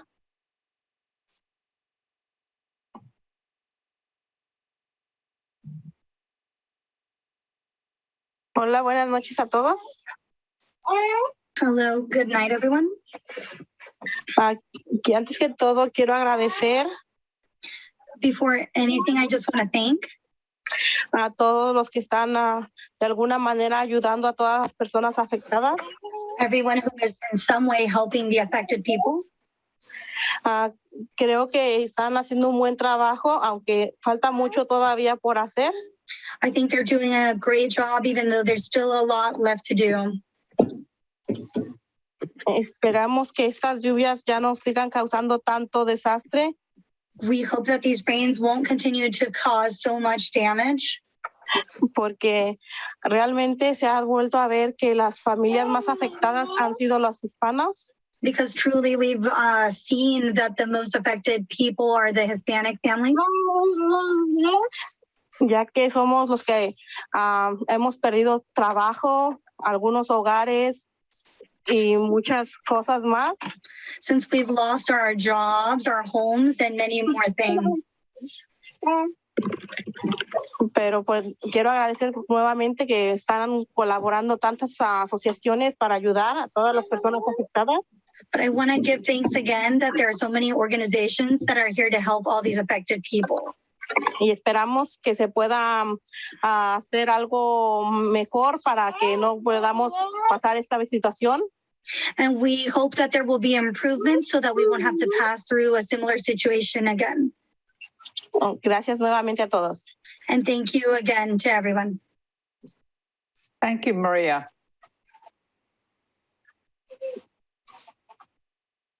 That concludes public comments, Mayor. And you are muted.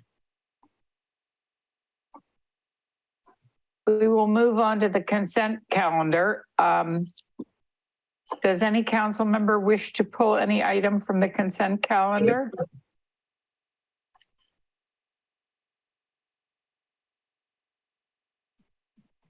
Seeing no raised hands, may I have a motion, please?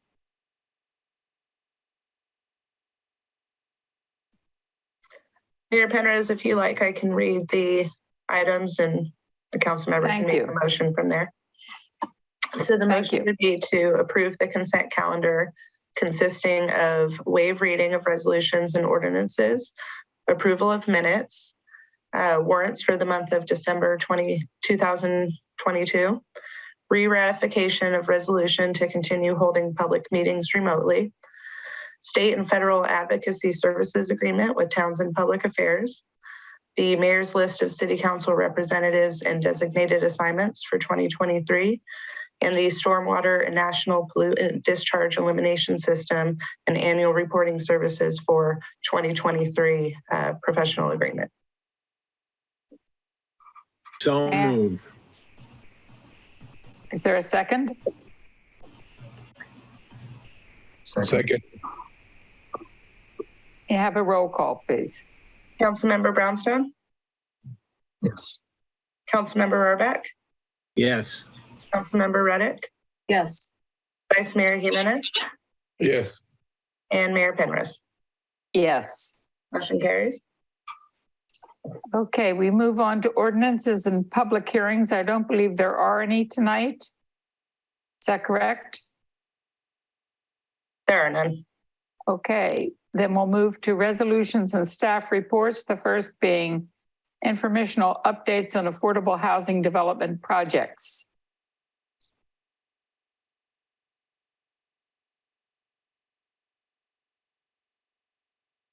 Good evening, Honorable Mayor Penrose and City Council members. Mike Noche, Housing Coordinator for the city.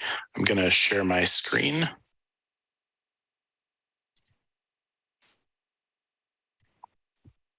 All right. So before I begin the presentation, I just wanted to mention I'm also joined by Janet Stone, the city's housing consultant, who will provide a quick update and reintroduction of herself to City Council after the staff presentation. We also have staff from Mercy Housing attending tonight's meeting should any questions come up about the 555 Kelly Avenue project. So I wanted to start as just a quick reminder and information for the community about what defines affordable housing. Typically, and I'll get into this in subsequent slides, the income categories are set in ranges so that we make housing as affordable to folks of all income categories, such as acutely, extremely, very low, and moderate income households.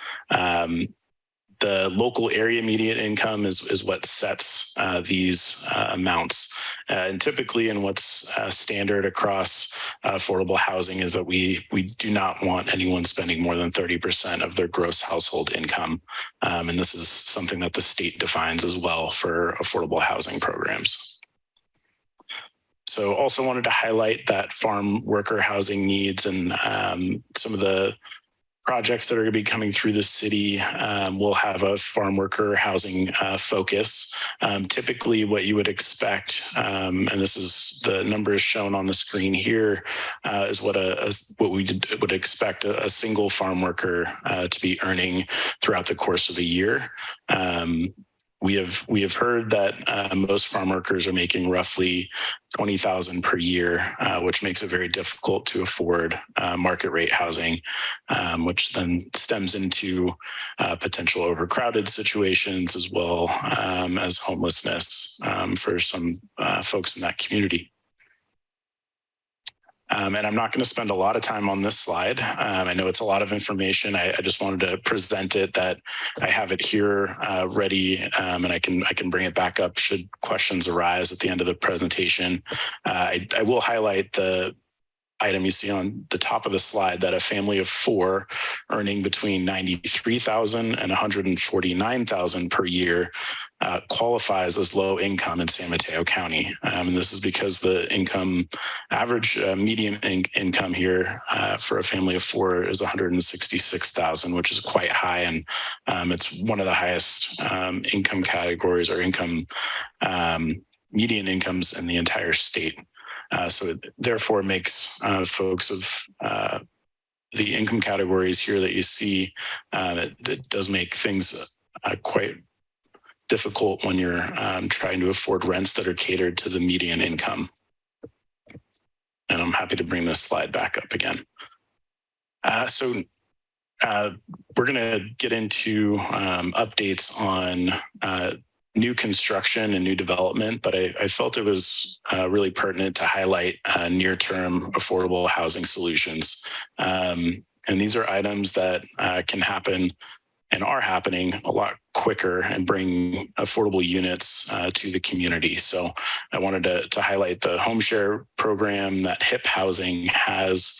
The city also has done a lot of work around promoting accessory dwelling units. We've seen a sizable increase in the amount of ADUs that are produced each year.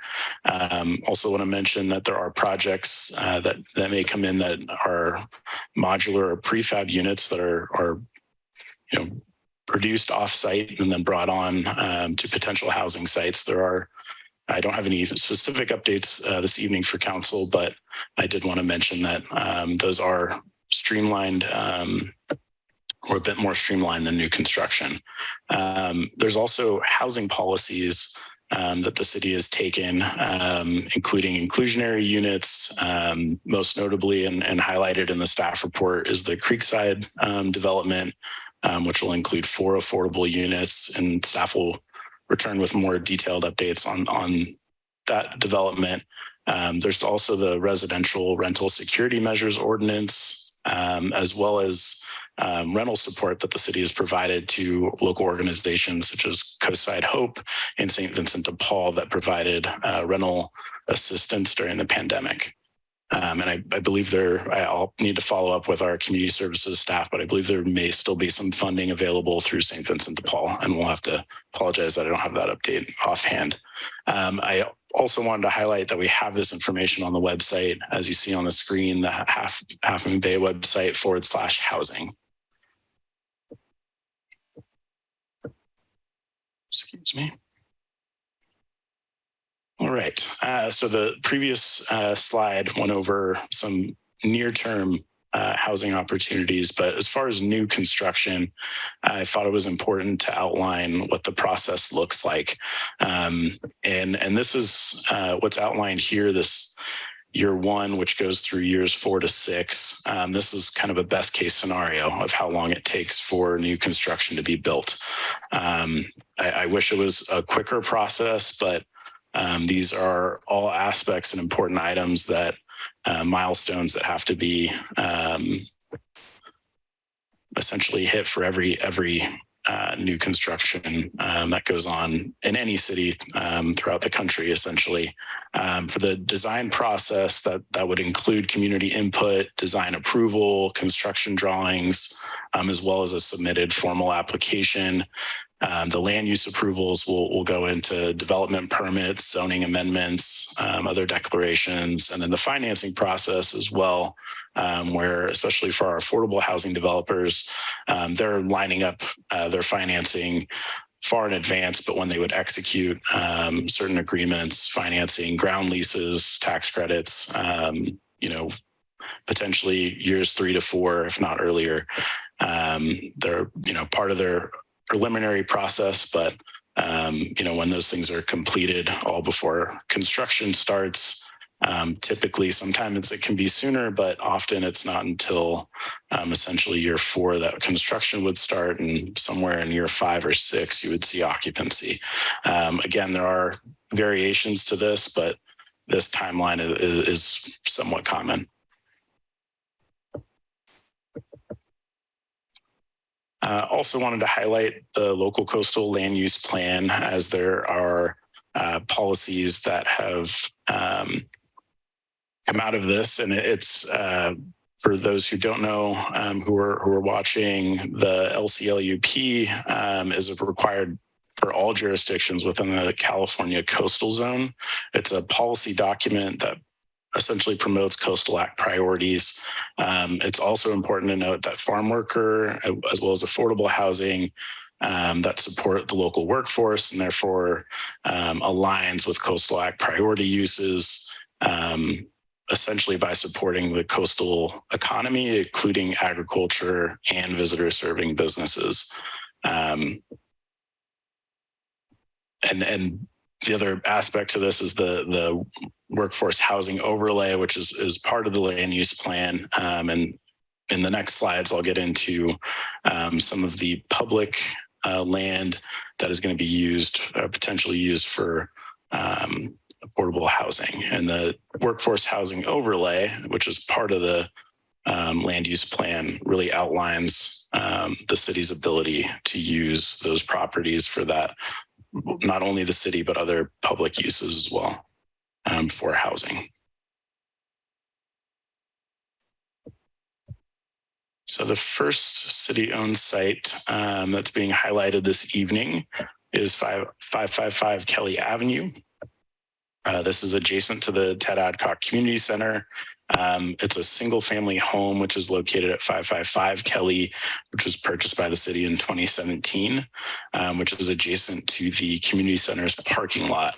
The city, essentially, when we released the RFQ, request for proposals or qualifications for proposals, the city included the possibility of the parking lot.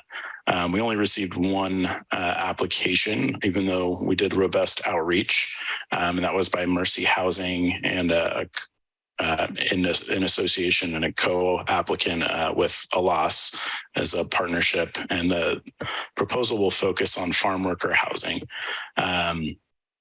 The initial concept will include 40 affordable units, mostly one bedrooms and studios, parking for at least 15 spaces, which could be increased with lifts, as well as a farm worker resource center and community rooms, as well as a management office and bike parking. As of right now, the building would need to be 4 stories to hit the 40 units. So part of the process of which was outlined in one of the earlier slides was pre-development items that need to take place. So the pre-development,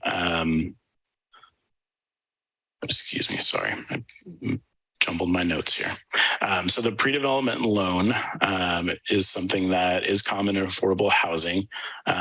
Most affordable housing developers, in order to make a project pencil out, they're going to need layers of funding commitments, either from local entities, whether that's local, state, or federal funding, as well as tax credits and other items. The reason for this is most affordable housing developments, as most of you know, do not charge market rate rents. Therefore, their pro forma and budgeting, they need to make up that balance to pay for the construction of the building.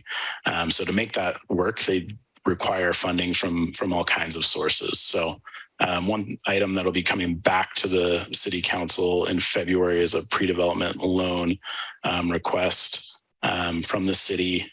There's also a $2.5 million total on the pre-development contributions, 1.5 coming from the County of San Mateo and 1 million from the city potentially.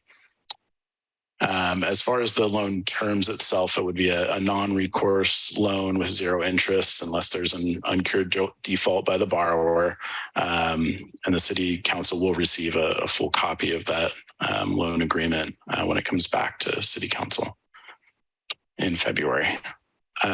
We also expect the county funding component.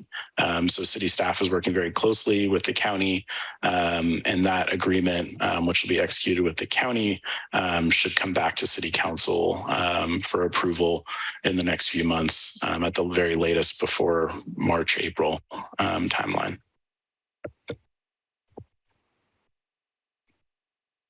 The next publicly owned site is owned by the city is 880 Stone Pine Road.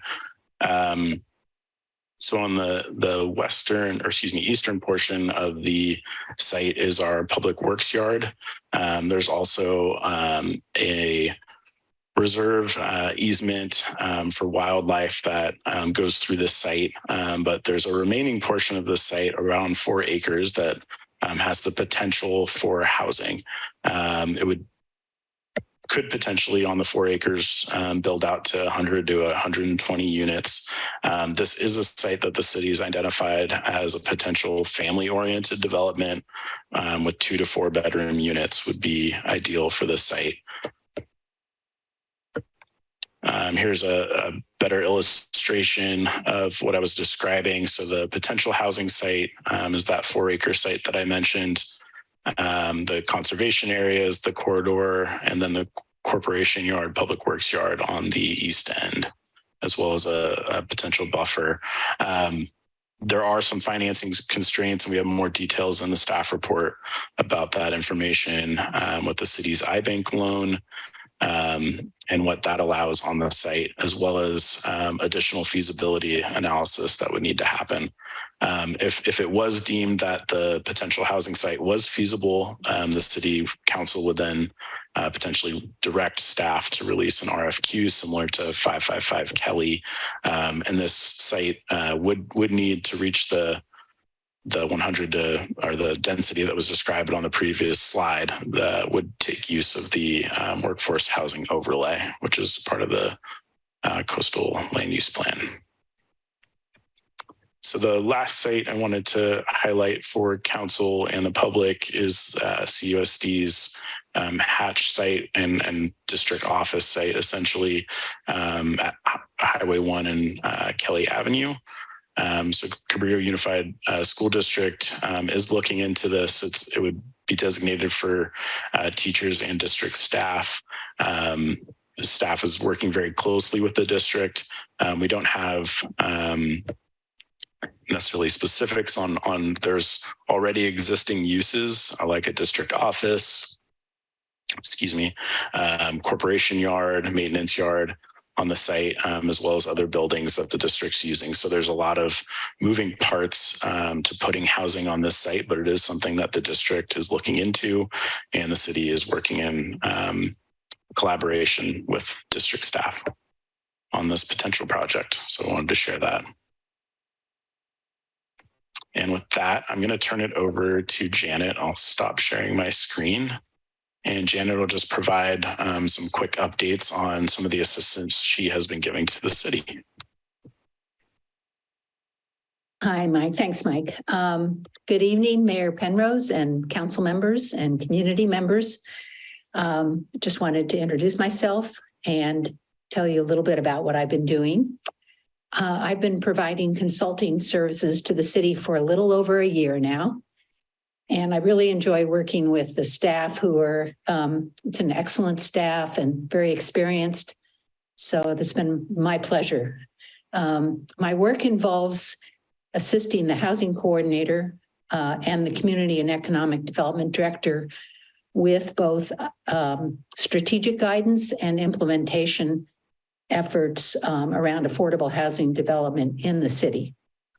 Right now, a primary focus of the work that I'm doing is supporting city staff in their efforts to work with Mercy Housing and ALAS, as Mike mentioned, on developing affordable farm worker housing at 555 Kelly. Early in this effort, about a year ago, I think it was, I assisted staff in preparing the request for qualifications, the RFQ, that was disseminated to housing developers and other organizations. And recently I assisted staff with preparing the exclusive negotiations agreement between the city and Mercy Housing, and also the pre-development loan agreement, which will be coming back to council, I believe, next month. I just want to clarify the pre-development loan period, the pre-development loan is for the period of developing the project before actual construction starts in the ground. But that's a very critical up to 2-year period when much work is going on that requires funding support, work such as architectural work, environmental studies, engineering studies, community outreach, legal work, financial applications, et cetera. So while it covers the whole period up until the actual start of construction. A little bit about my background. My work has focused on the areas of affordable housing development, as well as policy and partnership work. Previously, I was a project manager at Mid-Penn Housing, where I developed senior and family and special needs housing. And then from 2005 to 2017, I served as the housing project manager for the County of San Mateo's housing department. And one of my most satisfying accomplishments during my tenure with the county took place right here in your city in Half Moon Bay. I was privileged to facilitate the multi-partner collaboration that resulted in what we fondly called the Affordable Senior Housing Campus on Main Street and Arnold Way, that contains the redeveloped Half Moon Village, the Mercy's project, Coastside Senior Housing, which contains the Coastside Adult Day Center and the Senior Coastsiders Community Center on the ground floor and with housing above. That whole campus has approximately 264 affordable apartments for lower income seniors. And I'd like to add that the campus won several design awards, and including an award from the U.S. Environmental Protection Agency for promoting healthy communities for active aging. So I'm very happy to be working again with Half Moon Bay and look forward to some successful projects.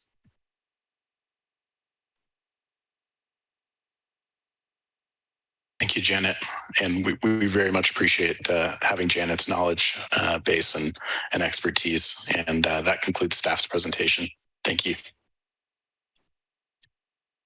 We'll bring it back to council. Council, do you have comments or questions for either Janet or Mike?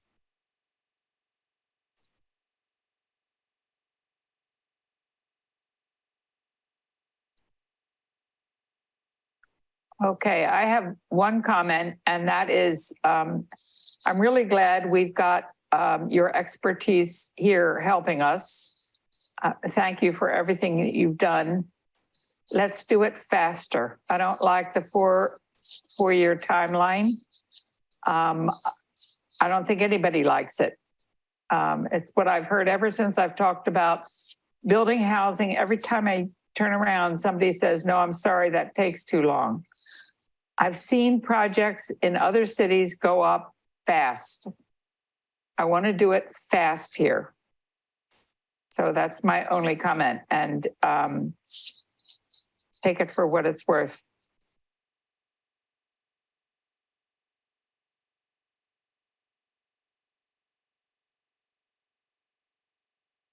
I will comment on that briefly.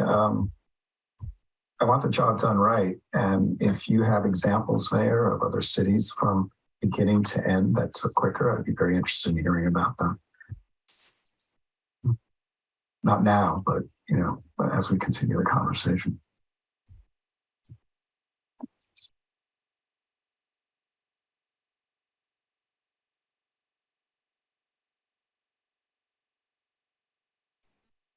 Mayor, you're muted.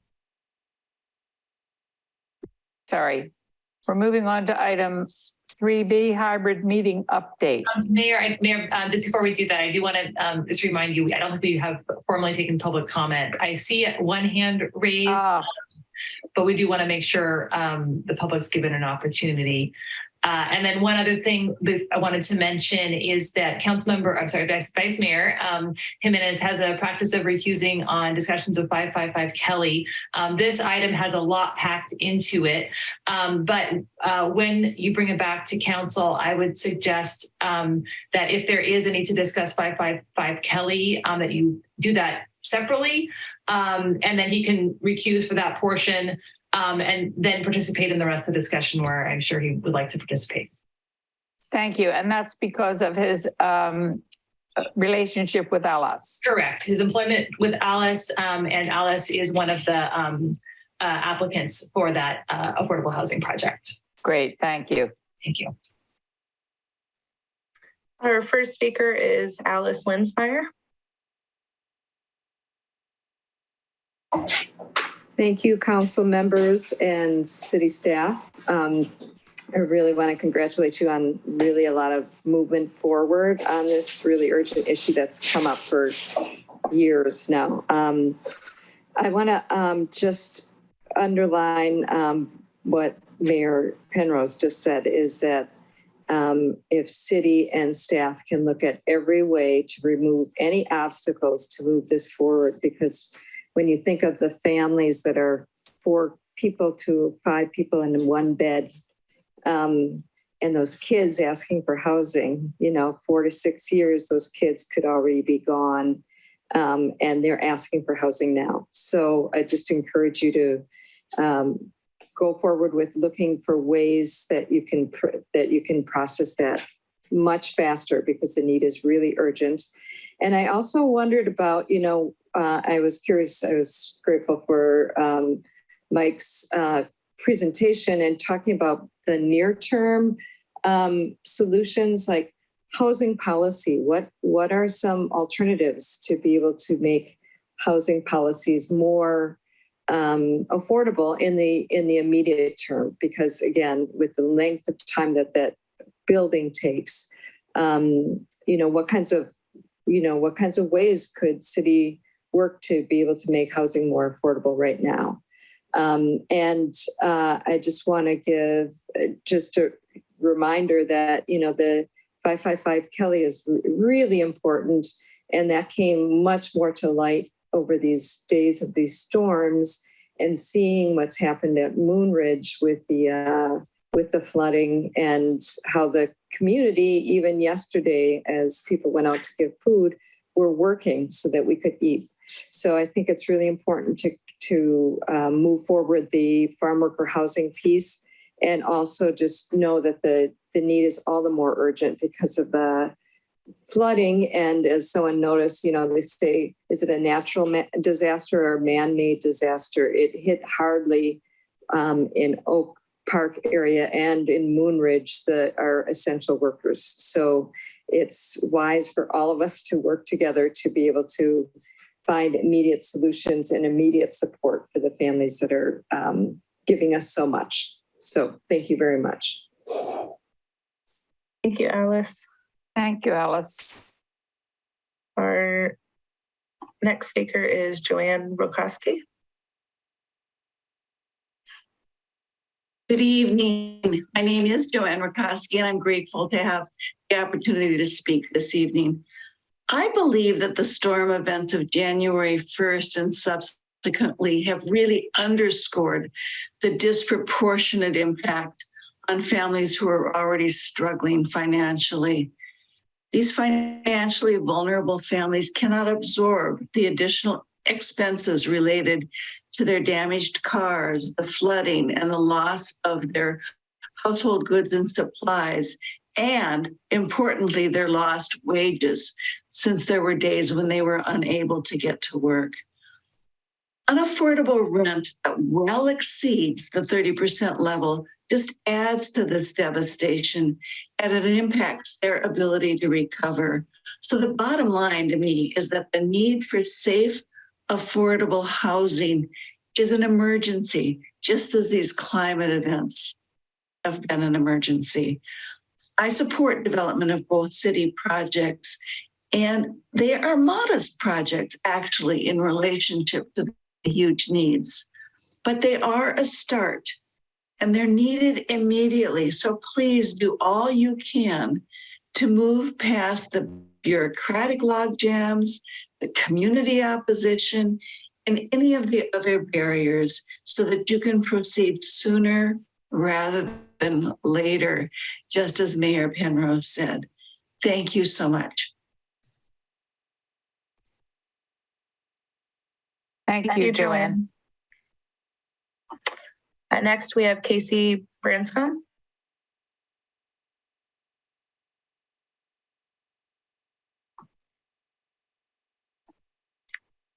Casey, if you could unmute yourself. Go. Thank you very much for giving me the opportunity to speak this evening. And I want to congratulate you on raising the level of urgency around especially farm worker housing, but low income housing in general for Half Moon Bay.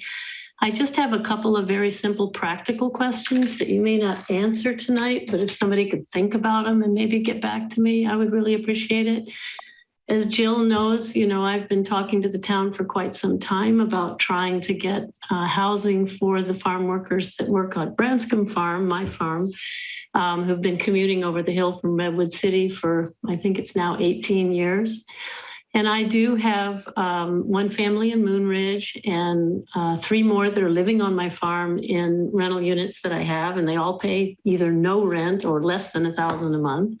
And they make substantially more than the money that you were identifying farm workers make, but these are very specialized people. But my point is, I've been eager, I have the land, I'm eager to put, some of my own cash into the effort because I want my people to be able to live near where they work.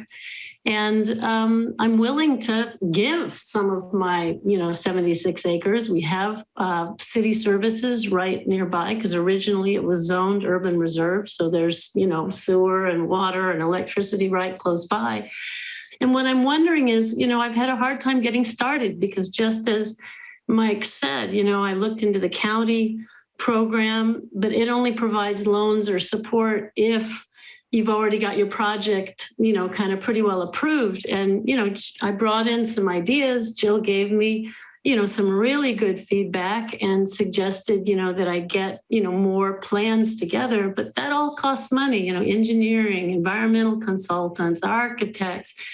We want to explore some of these prefab small houses and what would be possible with the city. But I'm running a business with, 11 employees and I've got clients and we had a lot of damage up here. Is any of this pre-development money or funding available to explore, low-cost farm labor housing on private land? Is that something that could be considered in conjunction with this, 555 Kelly project or something? Because, in many ways, it's comparable. Maybe it's a different point of view. Most of my guys like living where they can have pets and yards and gardens and, be more in the community with themselves. But I guess that's one question. Is there any kind of money to help get private projects that would get public assistance maybe later, but just get us started, with the design process and get through the development permits and whatnot? And then the other question I have is, has anybody, and maybe Councilmember Jimenez can speak to this, has anybody taken the time to actually go out and poll the workers that live in the city of Half Moon Bay in Moon Ridge or are working at, Guzzi's or mine or Terry Andriotti's and find out, do they want to live in a 4-story building, down by the Ted Atcott Center, or would they rather live somewhere where they could have yards and pets and be, more in a community similar to where, their families of origin were? So I guess that's my question, are we actually going out and asking the community what the community that would be most effective, what they want? That's it. Thank you for hearing me tonight. Thank you, Casey. Our next speaker is Belinda Arriaga.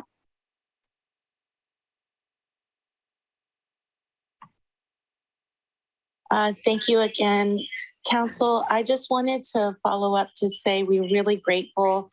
We continue to be super excited about 555 Kelly. And to our Mercy partners, we're really honored. It's just been a joy to work with you all because coming together to be able to make this work happen is significant in the community. And we know that we couldn't do this without the support of the council, the community, and also Mercy Housing. And we also have a team that's been working with ALAs of community leaders, and it's been significant because it's been very helpful to be able to collaborate and be a think tank to make this happen. I also wanted to address the caller that just spoke, which is awesome to hear about the work you're doing with your land. And the idea that we, speak to farm workers. We actually, as ALAs, work round the clock with farm workers every day. And we have been able to talk with the farm workers, which is why this came out of the project and how it began, because I think one is the community is in desperate need of housing all around. I do want to encourage beyond 555 Kelly, as the presentation showed tonight, the different other areas for housing. We need to continue to look for housing immediately for our community beyond 555 Kelly. And thank you, Mayor, for your comment about this cannot wait, because every day that we go out in the field, in the community, we're seeing the suffering of children, of families, and these are very hard workers that are working on behalf of all of us, that are strong families, that are dedicated families and individuals to our coast side that make our place a better place to live. And I just, as we were in this meeting, had a mom share with me a photo and video of what her house looks right now at Minridge. And it's really hard to see, the damage done and how some of them are having to live during this time with, a lot of boxes and loss of so much property. But in terms of have we asked the community? Absolutely we have. And we do believe that 555 Kelly offers a great opportunity for folks to be able to walk downtown, to have access to transportation, to have access to go to the grocery store, to be able to walk to church if they go to church locally, and to be able to walk to markets, to be able to come to ALA so we can get them resources, to also be able to go to our local programming that we have and our senior center and all the different resources that exist downtown that we're excited about opening the door for, as well as a farm worker resource center that will be housed on the bottom floor of 555 Kelly that will offer direct services. So thank you, Council. Thanks for believing in our farm worker community. Please continue to think outside the box for others, and let's get this done sooner than 4 years. Thank you, Belinda. Our next speaker is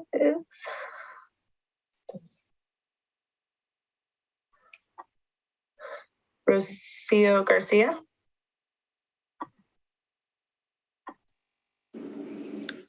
Buenas noches de nuevo.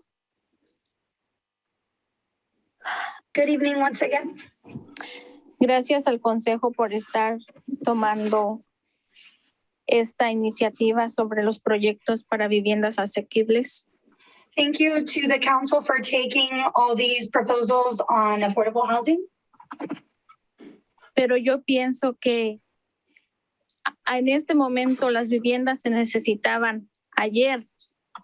But I think that at this point, we needed the affordable housing yesterday. Necesitamos que las viviendas, sabemos que es una gran necesidad y necesitamos que se pide el mayor apoyo para que se puedan lograr lo más pronto posible. We know that it's a huge area of need and we need the maximum support so that they can be completed as soon as possible. 5 años es para nosotros muy difícil pensar que 5 años es esperar una vivienda. Imagínense nosotros adultos, nuestros hijos.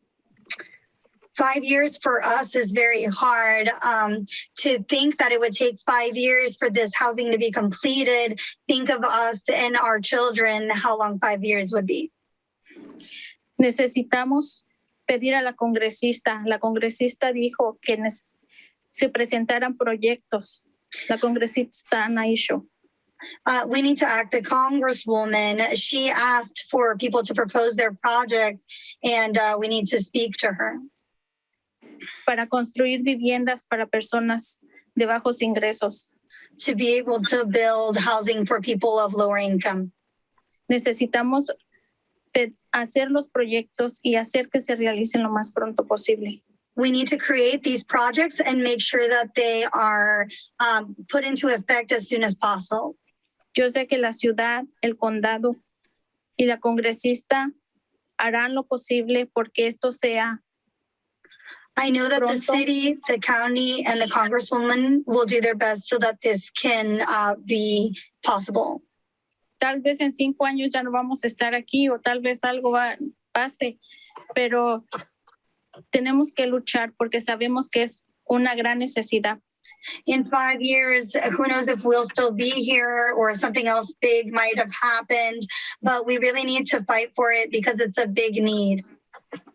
Así que pido por favor que en la Stone Pine, 880 Stone Pine, se haga un proyecto lo más pronto posible. So therefore, I'm asking that in the Stone Pine area, that the Stone Pine project can be done as soon as possible.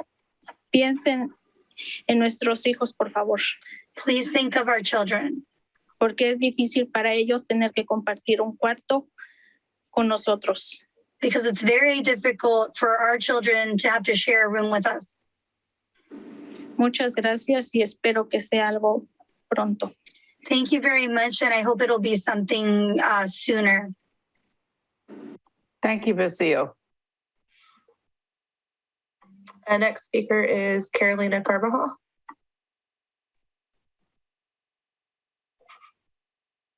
Hola, buenas noches, de nuevo.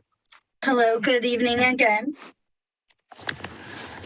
Muchas gracias a la señora Débora. Thank you so much to Deborah. Por su observación de que 4 años relativamente es un tiempo muy largo. For her observation that 4 years is truly a long time. Como ustedes saben o se han podido dar cuenta en este momento de emergencia. As you guys know or have been able to realize during this time of emergency. Las personas más afectadas son las latinas. The most affected people are the Latino community. Porque somos con los que contamos con menos recursos. Because we are the ones working with fewer resources. Comenzando muchas veces por la legalidad. Starting sometimes with legality or legal status. Aprecio mucho a las personas americanas que sí valoran nuestro esfuerzo. I really appreciate the American people who do value our struggle. No sé si han podido tener la oportunidad de observar videos. I don't know if you've had the opportunity to watch the videos. Que en este momento de emergencia e inundación. That during this time of emergency and flooding. Las personas agricultoras han seguido trabajando para producir alimento para California. The agricultural workers have continued to work to provide food for the state of California. Bajo las tormentas. During the storms. En pésimas condiciones. In terrible conditions. Las personas latinas salen y trabajan. The Latinos go out and work. Es algo necesario para nuestras familias. No nos podemos dar el lujo de estar en casa. It's something necessary for our families. We can't have the luxury of staying home.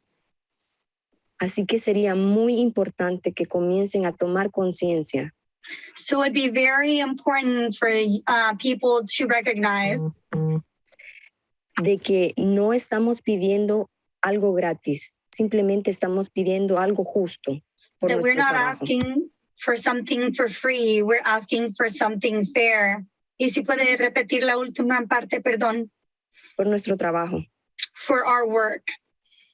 Porque nosotros somos la mano de obra de este país. Because we are the working hand of this country.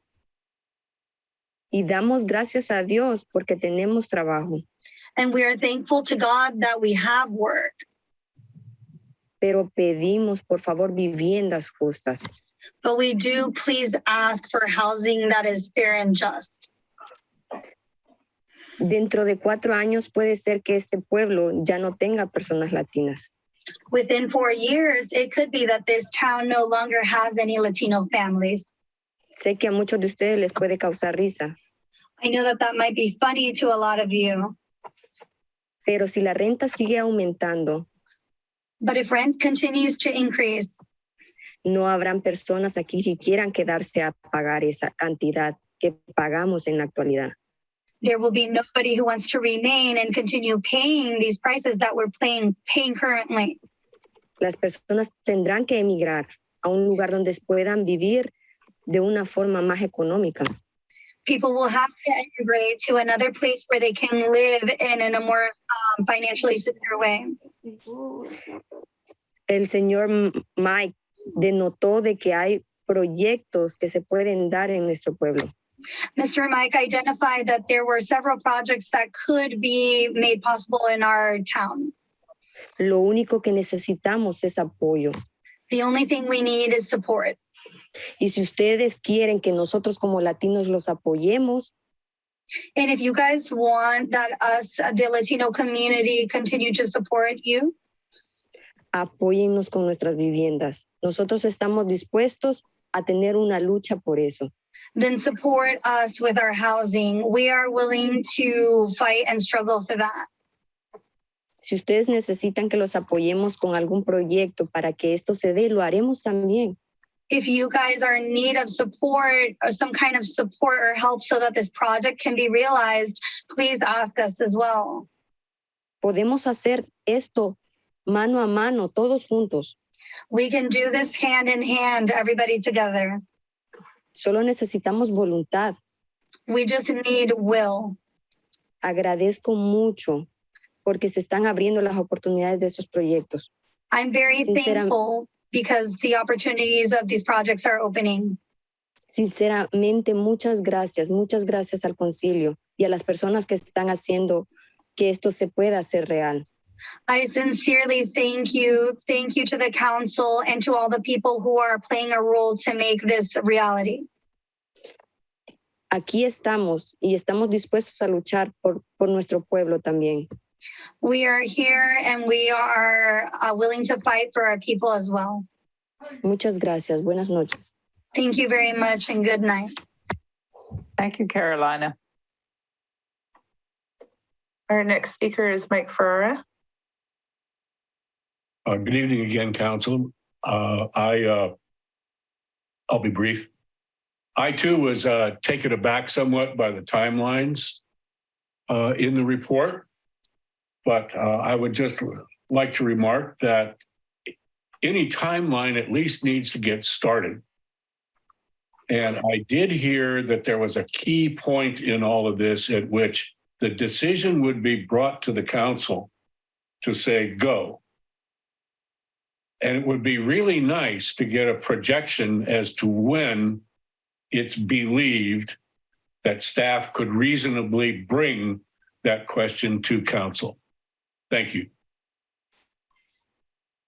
Thank you, Mike. Our next speaker is Alejandro Ontiveros. Hi, good evening, council and mayor and the rest of you. Thank you very much for the opportunity to address this. My name is Alex Ontiveros, and I'm a filmmaker, documentarian. I was introduced to the Half Moon Bay community when my business partner, a director of a documentary that we produced called Campesinos, America's Unsung Heroes. We found out about ALAS and the farm worker community in Half Moon Bay. We were able to finalize our short documentary because of their assistance in helping us get onto farmland and interview farm workers. Because of the documentary and the story that we were able to tell through our documentary, I was able to learn so much about the struggles and the way that our farm workers live and the challenges that they have. It's become an award-winning documentary. We felt like we had finished it, but inspired by everything that's happened, we are looking to continue to do a longer version of the documentary. And I'm inspired by the way that everyone is coming together and the support that the city council has to move this forward. So I want to just take a moment to thank you all for everything that you're doing. And again, I'm inspired and grateful for the roles that you're all playing to move this forward as efficiently as possible. Thank you. Thank you, Alex. Our next speaker is Patty Ramirez.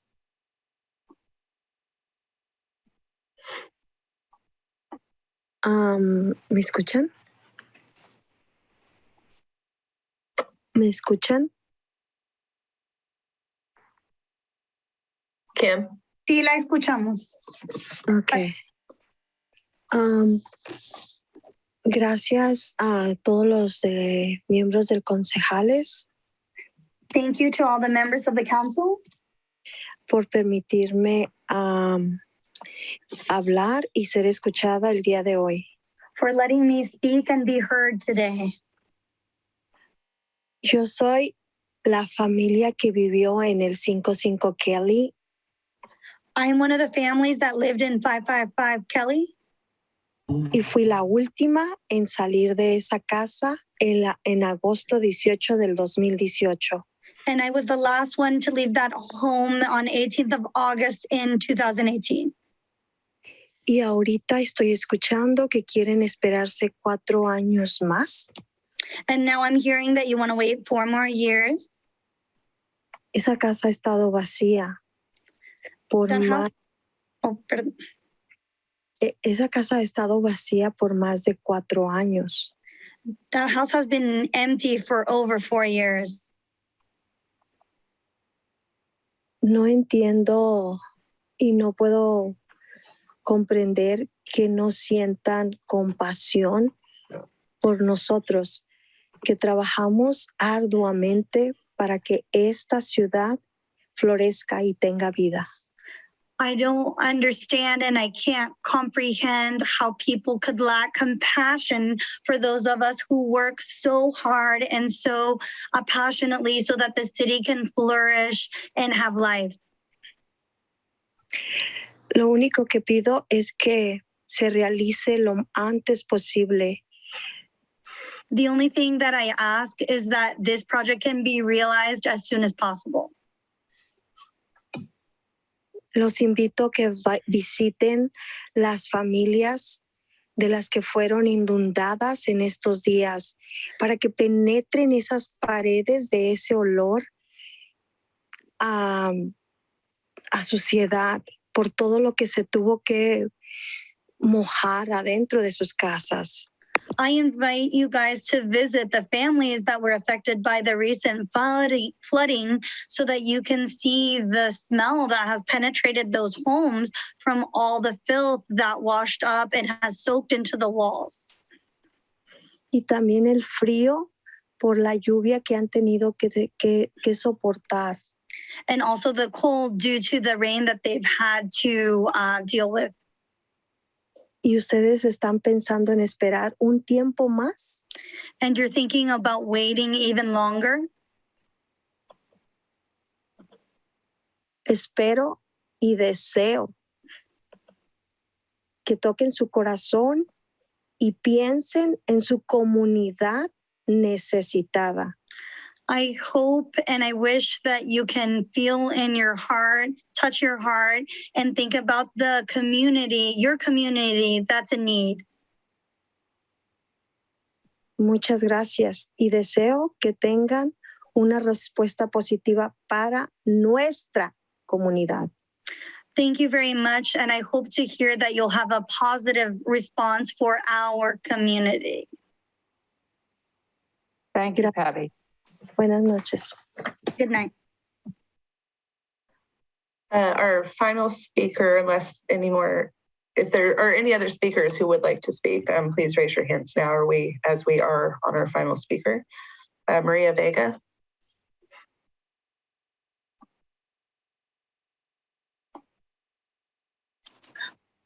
Hola, buenas noches nuevamente. Good evening again. Antes que todo, quiero agradecer. I want to say thank you. Porque me da mucho gusto escuchar que ya están pensando en proyectos para las familias. Because I'm very glad to hear that you are considering more projects for families. Eso es algo que nosotros hemos estado pidiendo tanto. That is something that we have been asking for a long time. Pero me da tristeza escuchar que desean esperar tanto tiempo. But I'm very sad to hear that you are expecting to wait for a long time. Ya que 4 años siento que es demasiado tiempo. Because I think that 4 years is a long time. Para que nuestros niños puedan tener un espacio. For our kids to have a space. Para que ellos puedan vivir un poco más sanamente. So they can live in a more healthy way. Ya que en la familia en un cuarto está toda la familia y es difícil. Because now it's in one room, the whole family is there and it's very hard. Me desearía que esto se agilizara lo más pronto posible. I wish this would be more expedited or faster. Ya que la necesidad a causa de las lluvias ha crecido más y más. Because the need, because of the rain, has grown more and more. Son tantas familias que están sufriendo mucho. There are so many families that are suffering a lot. Y creo que 4 años es demasiado. And I think that 4 years, it's too much. Espero que en Dios, principalmente, que todo esto pueda agilizarse lo más pronto posible para que todos puedan disfrutar de un nuevo hogar. I hope that in God, everything can be done in a more faster way so everyone can be having a new place and a place where to live. Y les agradezco que estén tomando en cuenta todo esto. And I really appreciate you for taking in account all this. Y espero realmente que todo esto se pueda agilizar. Como dijo Carolina, yo sé que es difícil el presupuesto. And as Carolina said, I know that it is very difficult because of the budget. Pero la comunidad también estamos para ayudarnos unos a otros. But the community is here to help each other. Y todos juntos podemos lograrlo. And all together we can make it. Si es necesario que nosotros apoyemos en sus proyectos, claro que estaremos ahí.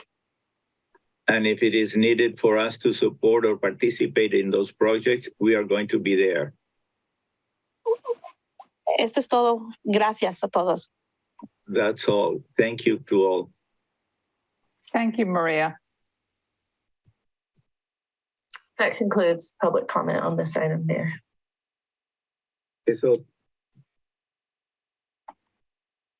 Okay, so we will move on to item 3B, hybrid meeting update. Thank you. So for the public and for the council, after 3 years of meeting on Zoom, we will be returning to in-person, starting with our March 1st priority setting workshop and then our March 7th regular meeting. This is due to the state's local emergency or state of emergency order expiring at the end of February. So after that time, we would no longer be able to make the findings for AB 361 to hold remote meetings.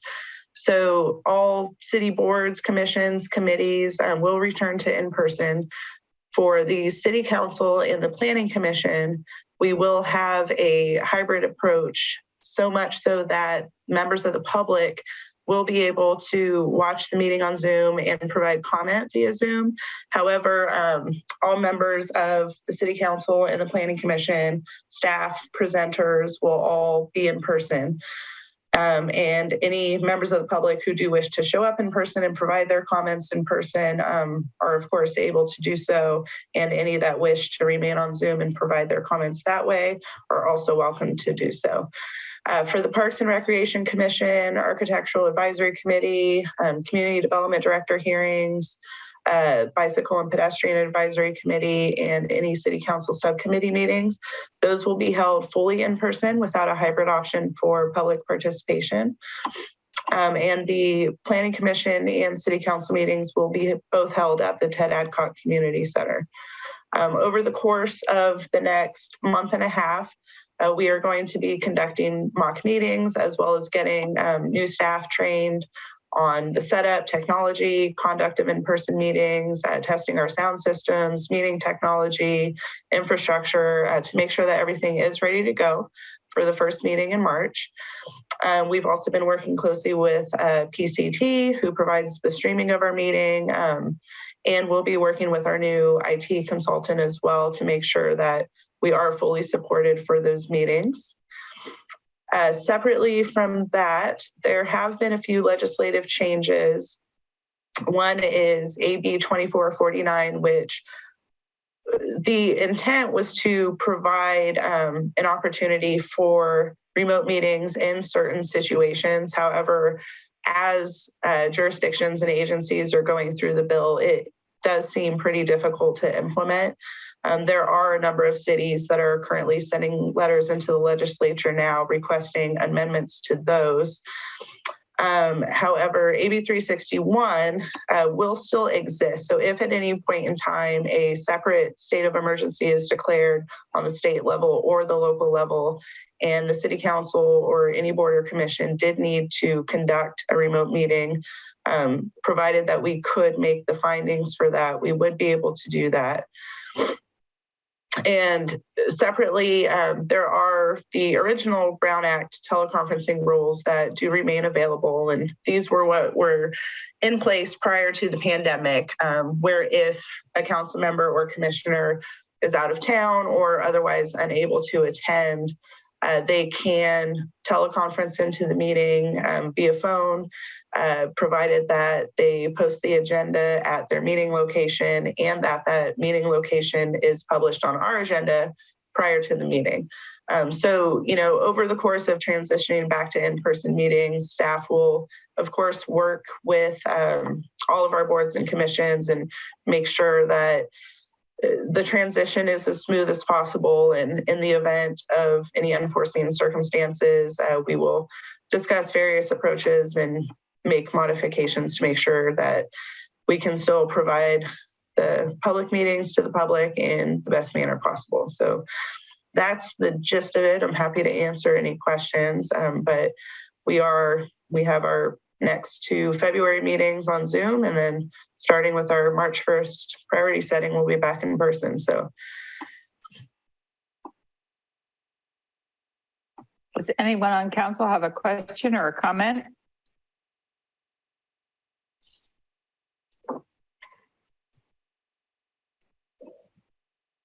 Okay, so there's no action to be taken. That was just informational, correct? Yeah, informational for the council and the public. I know that we do see a lot of names on here that have been waiting for us to get back to in person. So hope to see them March 1st or March 7th. And we should see if there are any public comments. I don't have any hands raised, but before we move on. And I don't see any hands raised, so I think we're okay there. Okay, let's move on then to item 3C, appointments to city commissions. Yeah, so for this item, we did want to confirm existing appointments for the Planning Commission and Parks and Recreation Commission, as well as Councilmember Rarbat does have a vacancy for the remainder of his appointment term. So to give him an opportunity to nominate someone for the Planning Commission. Okay. It's been brought to my attention that we have something like 7 applicants for the Planning Commission. It may be a few more than that. I feel like it might be 9, but somewhere around there, yeah. Yeah, and some of those just came in today. Is that correct? One came in today, yes. Yeah, I would like us to separate this item into two phases. The first phase being reappointment by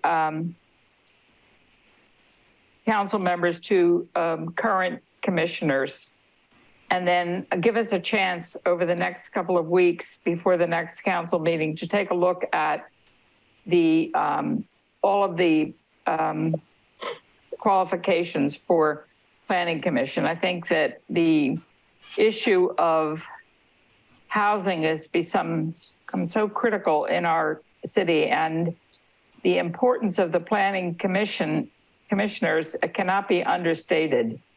They're the first eyes on any housing project in this city. And unless we have people on the planning commission that we think are fully qualified to be making decisions for our city, we can get in big trouble. So I'd like to give us a couple of weeks to look at that before we ask Council Member Rohrbach to nominate. And Council Member Rohrbach. I worked very hard to try to get the best commissioner from all the nominees that I talked to. And among other items, I spoke about affordable housing. I have vetted all the 7 people. I've talked to other community members. In the past, the appointment of a planning commissioner was always left to the individual council members, with one exception that I'm aware of. And that one exception caused the council members who were not listened to, they had to leave. There was just a blindsided misappropriation of the power of a council member. So I strongly urge that my appointment to the Planning Commission be voted on tonight by the council, because I think it's the just and correct and historical way that we've always done this. And I hope you respect my opinion and authority to nominate a planning commissioner. Thank you. Councilmember Ruddock. Yes, I support you, Madam Mayor, on this item. You know, I think we're at a really critical juncture in the city as relates to housing, some commercial development, the downtown plan, implementing our new LCP. I think it's really important that since we delegate our own authority, right? It's not just, you know, we're appointing people to the planning. We actually, by law, delegate our planning authority to them, right? So they're accountable to us. And given where we are, I think it's really important to avoid having, you know, members of our planning commission who come in as ideologues, either anti-growth or totally pro-growth. I think we need to appoint people who can be quasi, you know, this is a quasi-judicial function, that they neutral and not bring a lot of baggage to the seat. So I think given where we are now, and given that this would be entirely consistent with our ordinance, that we certify existing and then move the appointment of a new planning commissioner to a future date and have an opportunity to interview people, see where they stand. So I'm with you. Other council member have an opinion? And Madam Mayor, as a reminder, I do see one hand raised, and before any actual council action is taken on this item, I recommend you hear from the public. Yes. Council Member Jimenez. Well, actually, I do agree with both of you. I think, you know, on your part, I think, you know, we should hear from, you know, from the applicants about the position with the Planning Commission, especially with some of the priorities that we have for the city of Half Moon Bay. But also agree with, you know, with Councilmember Rohrbach, you know, there is something that we need to do. So for me, I can go either way, you know, but actually I would prefer to hear from the applicants. to see where they stand with their priorities about our community. Okay. And Councilmember Brownstone, do you have any thoughts? Yeah. Well, I'm thinking that there's something going on here, and I'm not quite sure what it is. So I like what Vice Mayor Jimenez said.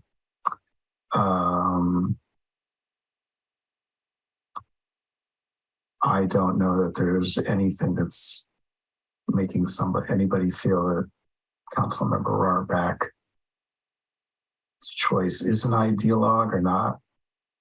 I think, when you like someone's ideas and opinions, then they're not an ideologue. They're an ally. If you don't like their ideas, Anyway, I'm willing to wait and have some time, to speak to some of those applicants. I don't know if that will come up with a different decision, but I have no problem waiting a couple of weeks and taking a vote then. That's fine with me. I'd also like to say to Councilmember Rohrback, it is not that I doubt your ability to pick a good candidate. And I know that historically, we have just allowed council members to appoint and we've rubber stamped them in. I don't want to be in a position where I'm being asked for a vote on something as critical as a planning commissioner. And I am being asked for a vote on it without giving it due consideration. That's all. It doesn't mean I don't approve of and won't approve of whoever it is that you nominate, but I would like to hear from each of the candidates their opinions on housing and development in the city of Half Moon Bay. So do we need to take a vote on this? We should take public comment first, Mayor. Okay. Penrose. Do we, Councilmember Brownstone, do you still have something you wanted to say? You have your hand up. Yeah. I'm just saying, I still think, I feel like we have rubber stamped people's decisions before. And now you're saying all of a sudden we shouldn't because housing is important, but housing always has been important. So anyway, I'm just questioning something, what exactly is going on here. I don't know what that is. But again, I'm happy to wait. I don't think a couple of weeks will make a huge difference, but that's fine. That's all. Okay, thank you. And do we have public comment? Yes, our first speaker is David Ablobi. Can you hear me okay? Yeah. Okay. Boy, does the hypocrisy run deep. Mayor Penrose, I noticed you don't want to review your candidate. Earlier today, Mayor Penrose and Councilman Brownstone, we disagree on an awful lot of stuff, but you're no dummy. I will give you that.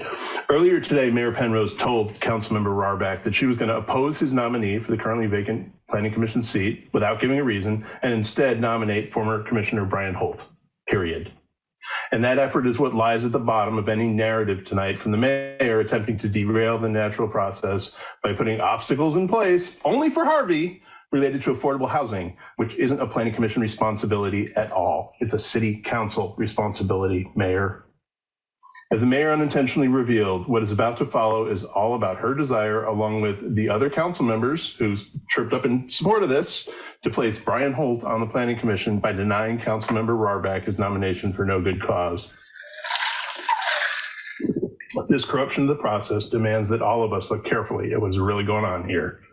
First, on substance, Harvey's nominee is more qualified by far than any current sitting planning commission member, period. She has 30 years experience working for municipal, state, and federal governments and agencies, and she knows how government operations work, likely better than anyone working at City Hall, and for damn sure better than any current planning commissioner. The bad faith shown is clear if you consider that she proposed to disqualify Harvey's nominee and replace her with Brian Holt for no articulable reason. This is Harvey's right you're attempting to usurp, not a council-wide choice as the mayor proposes to convert it into. Second, ruling the nominee out for inappropriate reasons and preparing an alternate before the nominee has even been presented formally betrays the disingenuous nature of this effort, which is only exacerbated when one looks objectively at the nominee's qualifications and experience, which would make her, again, by far, the most qualified person on the commission. Third, none of this nonsensical effort you are about to hear, that you did hear, describing how to illegally alter the process called out for in municipal code, which demands the next meeting, is about anything other than rejecting Harvey's nominee and placing Mr. Holt into the position. It's about power and maintaining control of it in the city by getting Brian Holt onto the Planning Commission through backroom manipulation and abuse of the process. What makes this incredibly unfortunate is that Mr. Holt is a known abuser who has posted numerous vitriolic and hateful messages on Nextdoor, accusing other commissioners of unethical and outright illegal behavior, and who several commissioners past and present have referred to as misogynistic, an arrogant blowhard, someone who talks over everyone else, who hates women, and who is impossible to work with. This is the guy you want? I've got more, but what I'm going to say here is all 5 of you have a choice right now. Step up, tell Harvey you'll support his candidate, and get him on. Otherwise, every single one of you needs to pull your candidates, not approve them, and put them through the exact same process that the mayor is advocating for here. Anything less is completely corrupt. Thank you.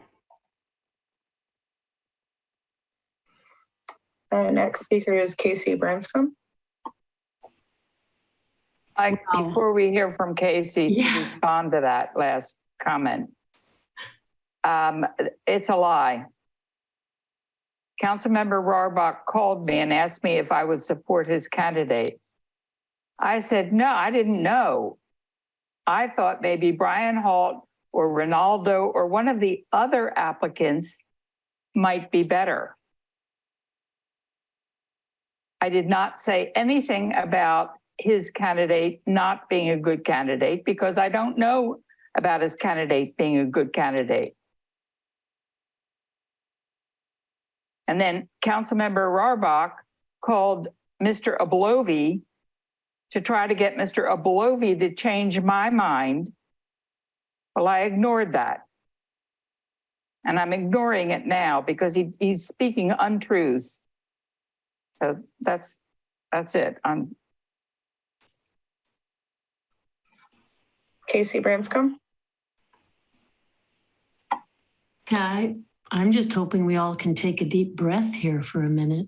You know, I don't know any of these people. I was someone who did submit my form willingness to serve for the Planning Commission by the deadline on the 12th, appropriately through the city website. And Councilmember Rohrbach, in all due respect, you didn't have the opportunity or time to interview me. So I did ask you, I'm certainly respectful and understand that I may not be, the most qualified or the correct person to actually be appointed to the Planning Commission.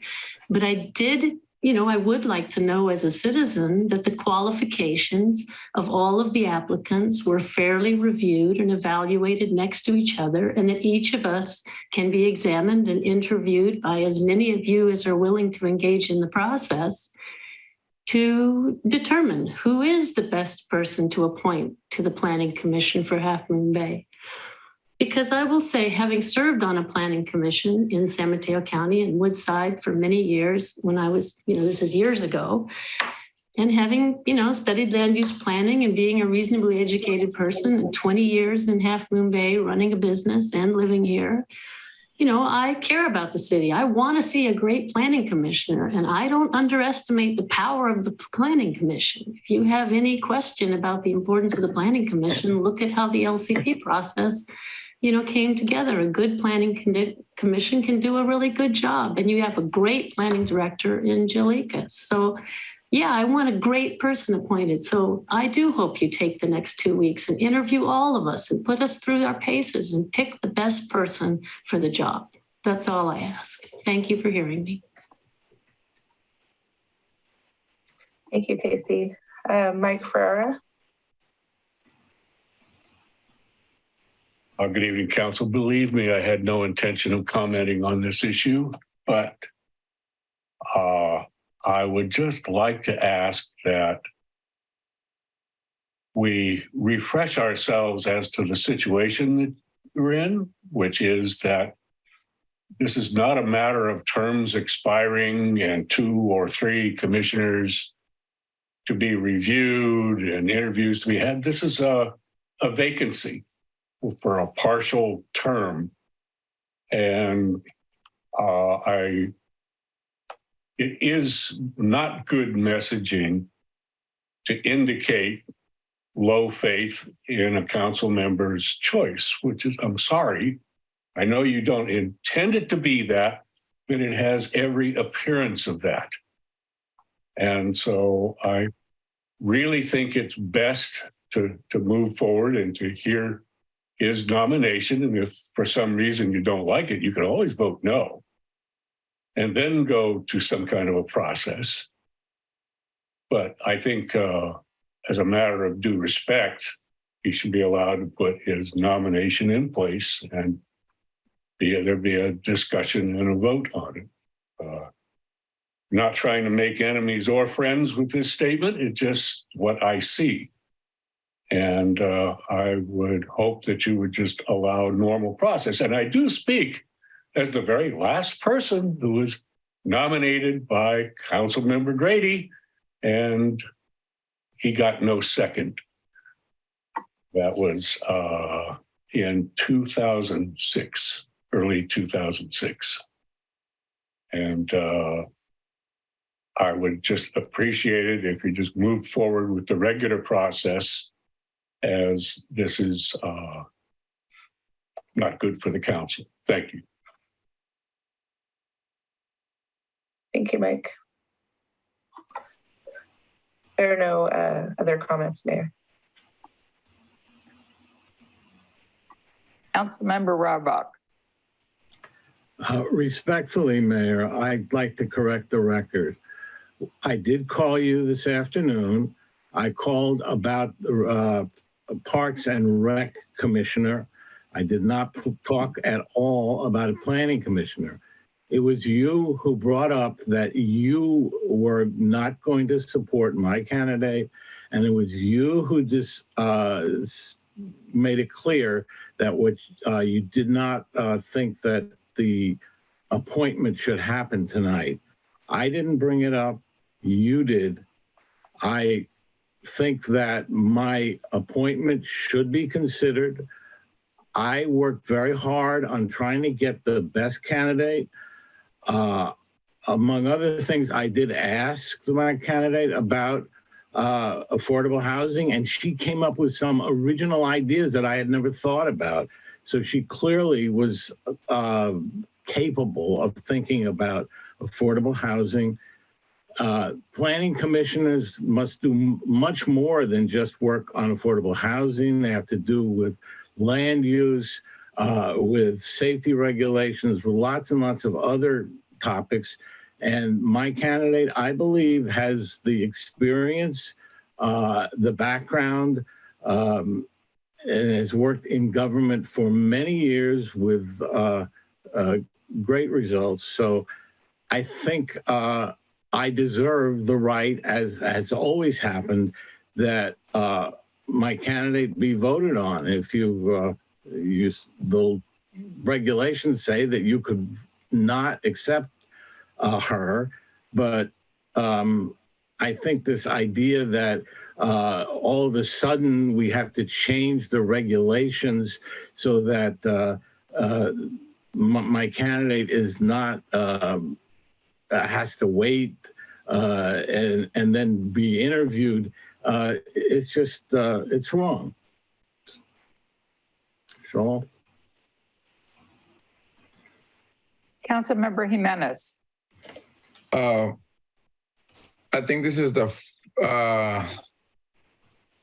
refresh my memory for the other appointments that we did for the planning commission. Did we have to interview them if we have more than one applicant, or it was just appointed by a council member and then second and either yes or no? So there's That's correct. So in the past, there's never been any interviews. No. Just appointment. Okay. I would like to go direction. I would like to hear from Mr. Councilmember Rareback, for his appointment, and then make a decision if we agree on his decision, on his appointment.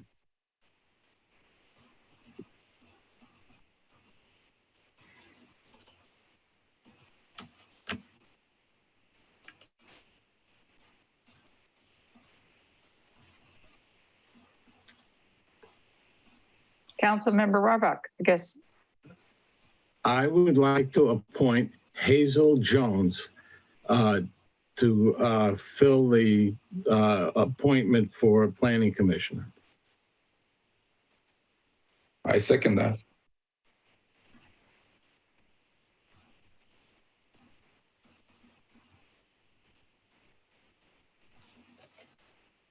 Do you like a roll call vote now, Mayor Penrose? Yes. Councilmember Brownstone?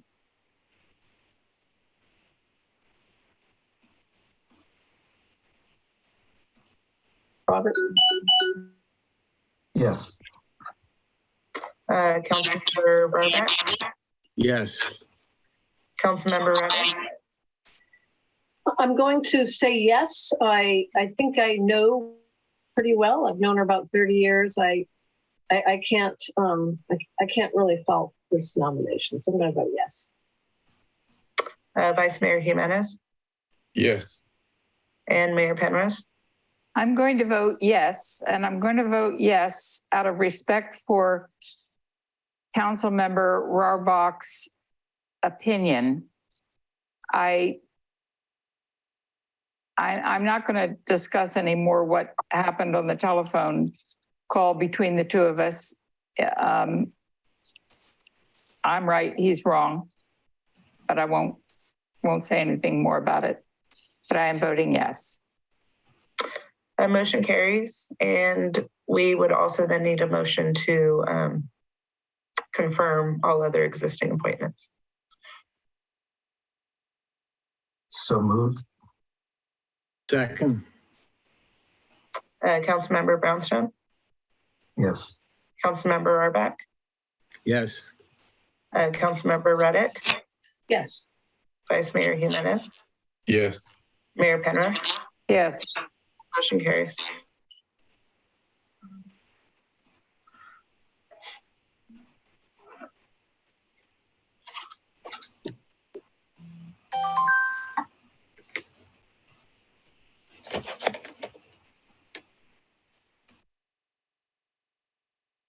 You're muted, Mayor. Do we have anything on commission or committee updates? Madam Mayor, I do not believe we have any commission or committee updates. We have our Planning Commission next Tuesday night and a Recreation Commission next Wednesday night, and we'll provide updates on those meetings the following week. Okay. And does anybody have an item that they would like to be considered for future possible agenda? Yes, Mayor, I do have an item I would like to bring to a future agenda. This something that's been happening in our community for several years now, and just thinking about it, we need to revive. I would like to say that the Ted Arca Community Center. In the last years, we've been showing a lot of cultural events in our community, a lot of art, performing arts. So one thing that we're missing in Half Moon Bay is a cultural center.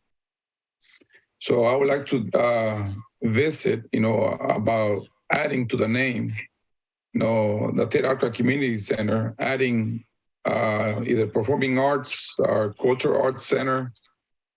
Something that we have been meeting with, with some of our city staff, looking into what would it do for a community to have a cultural center in collaboration with organizations, our school district, maybe even Moonridge, or library. So I'd like to bring that to a future agenda item to visit that and have a presentation done by our staff. Second. We have a second? Second. Okay. We will move that to a future agenda. Councilmember Ruddock. Yes, I'm. You're muted. Football scheduling and looking to expand to other locations. So it's been a few months since I asked for it. This is a useful item to have on an agenda, but if we're gonna, have an idea and somebody seconds it, it's got to come back. So pickleball. I'm still on the pickleball. Thank you. Do we have a second? We don't need one. We already put it out there. Oh, right. Okay, good. Two items for future agendas. Okay, if that's it, I think that is it, and we will adjourn this meeting. See you all in 2 weeks. Good night. Good night. Good night. Good night.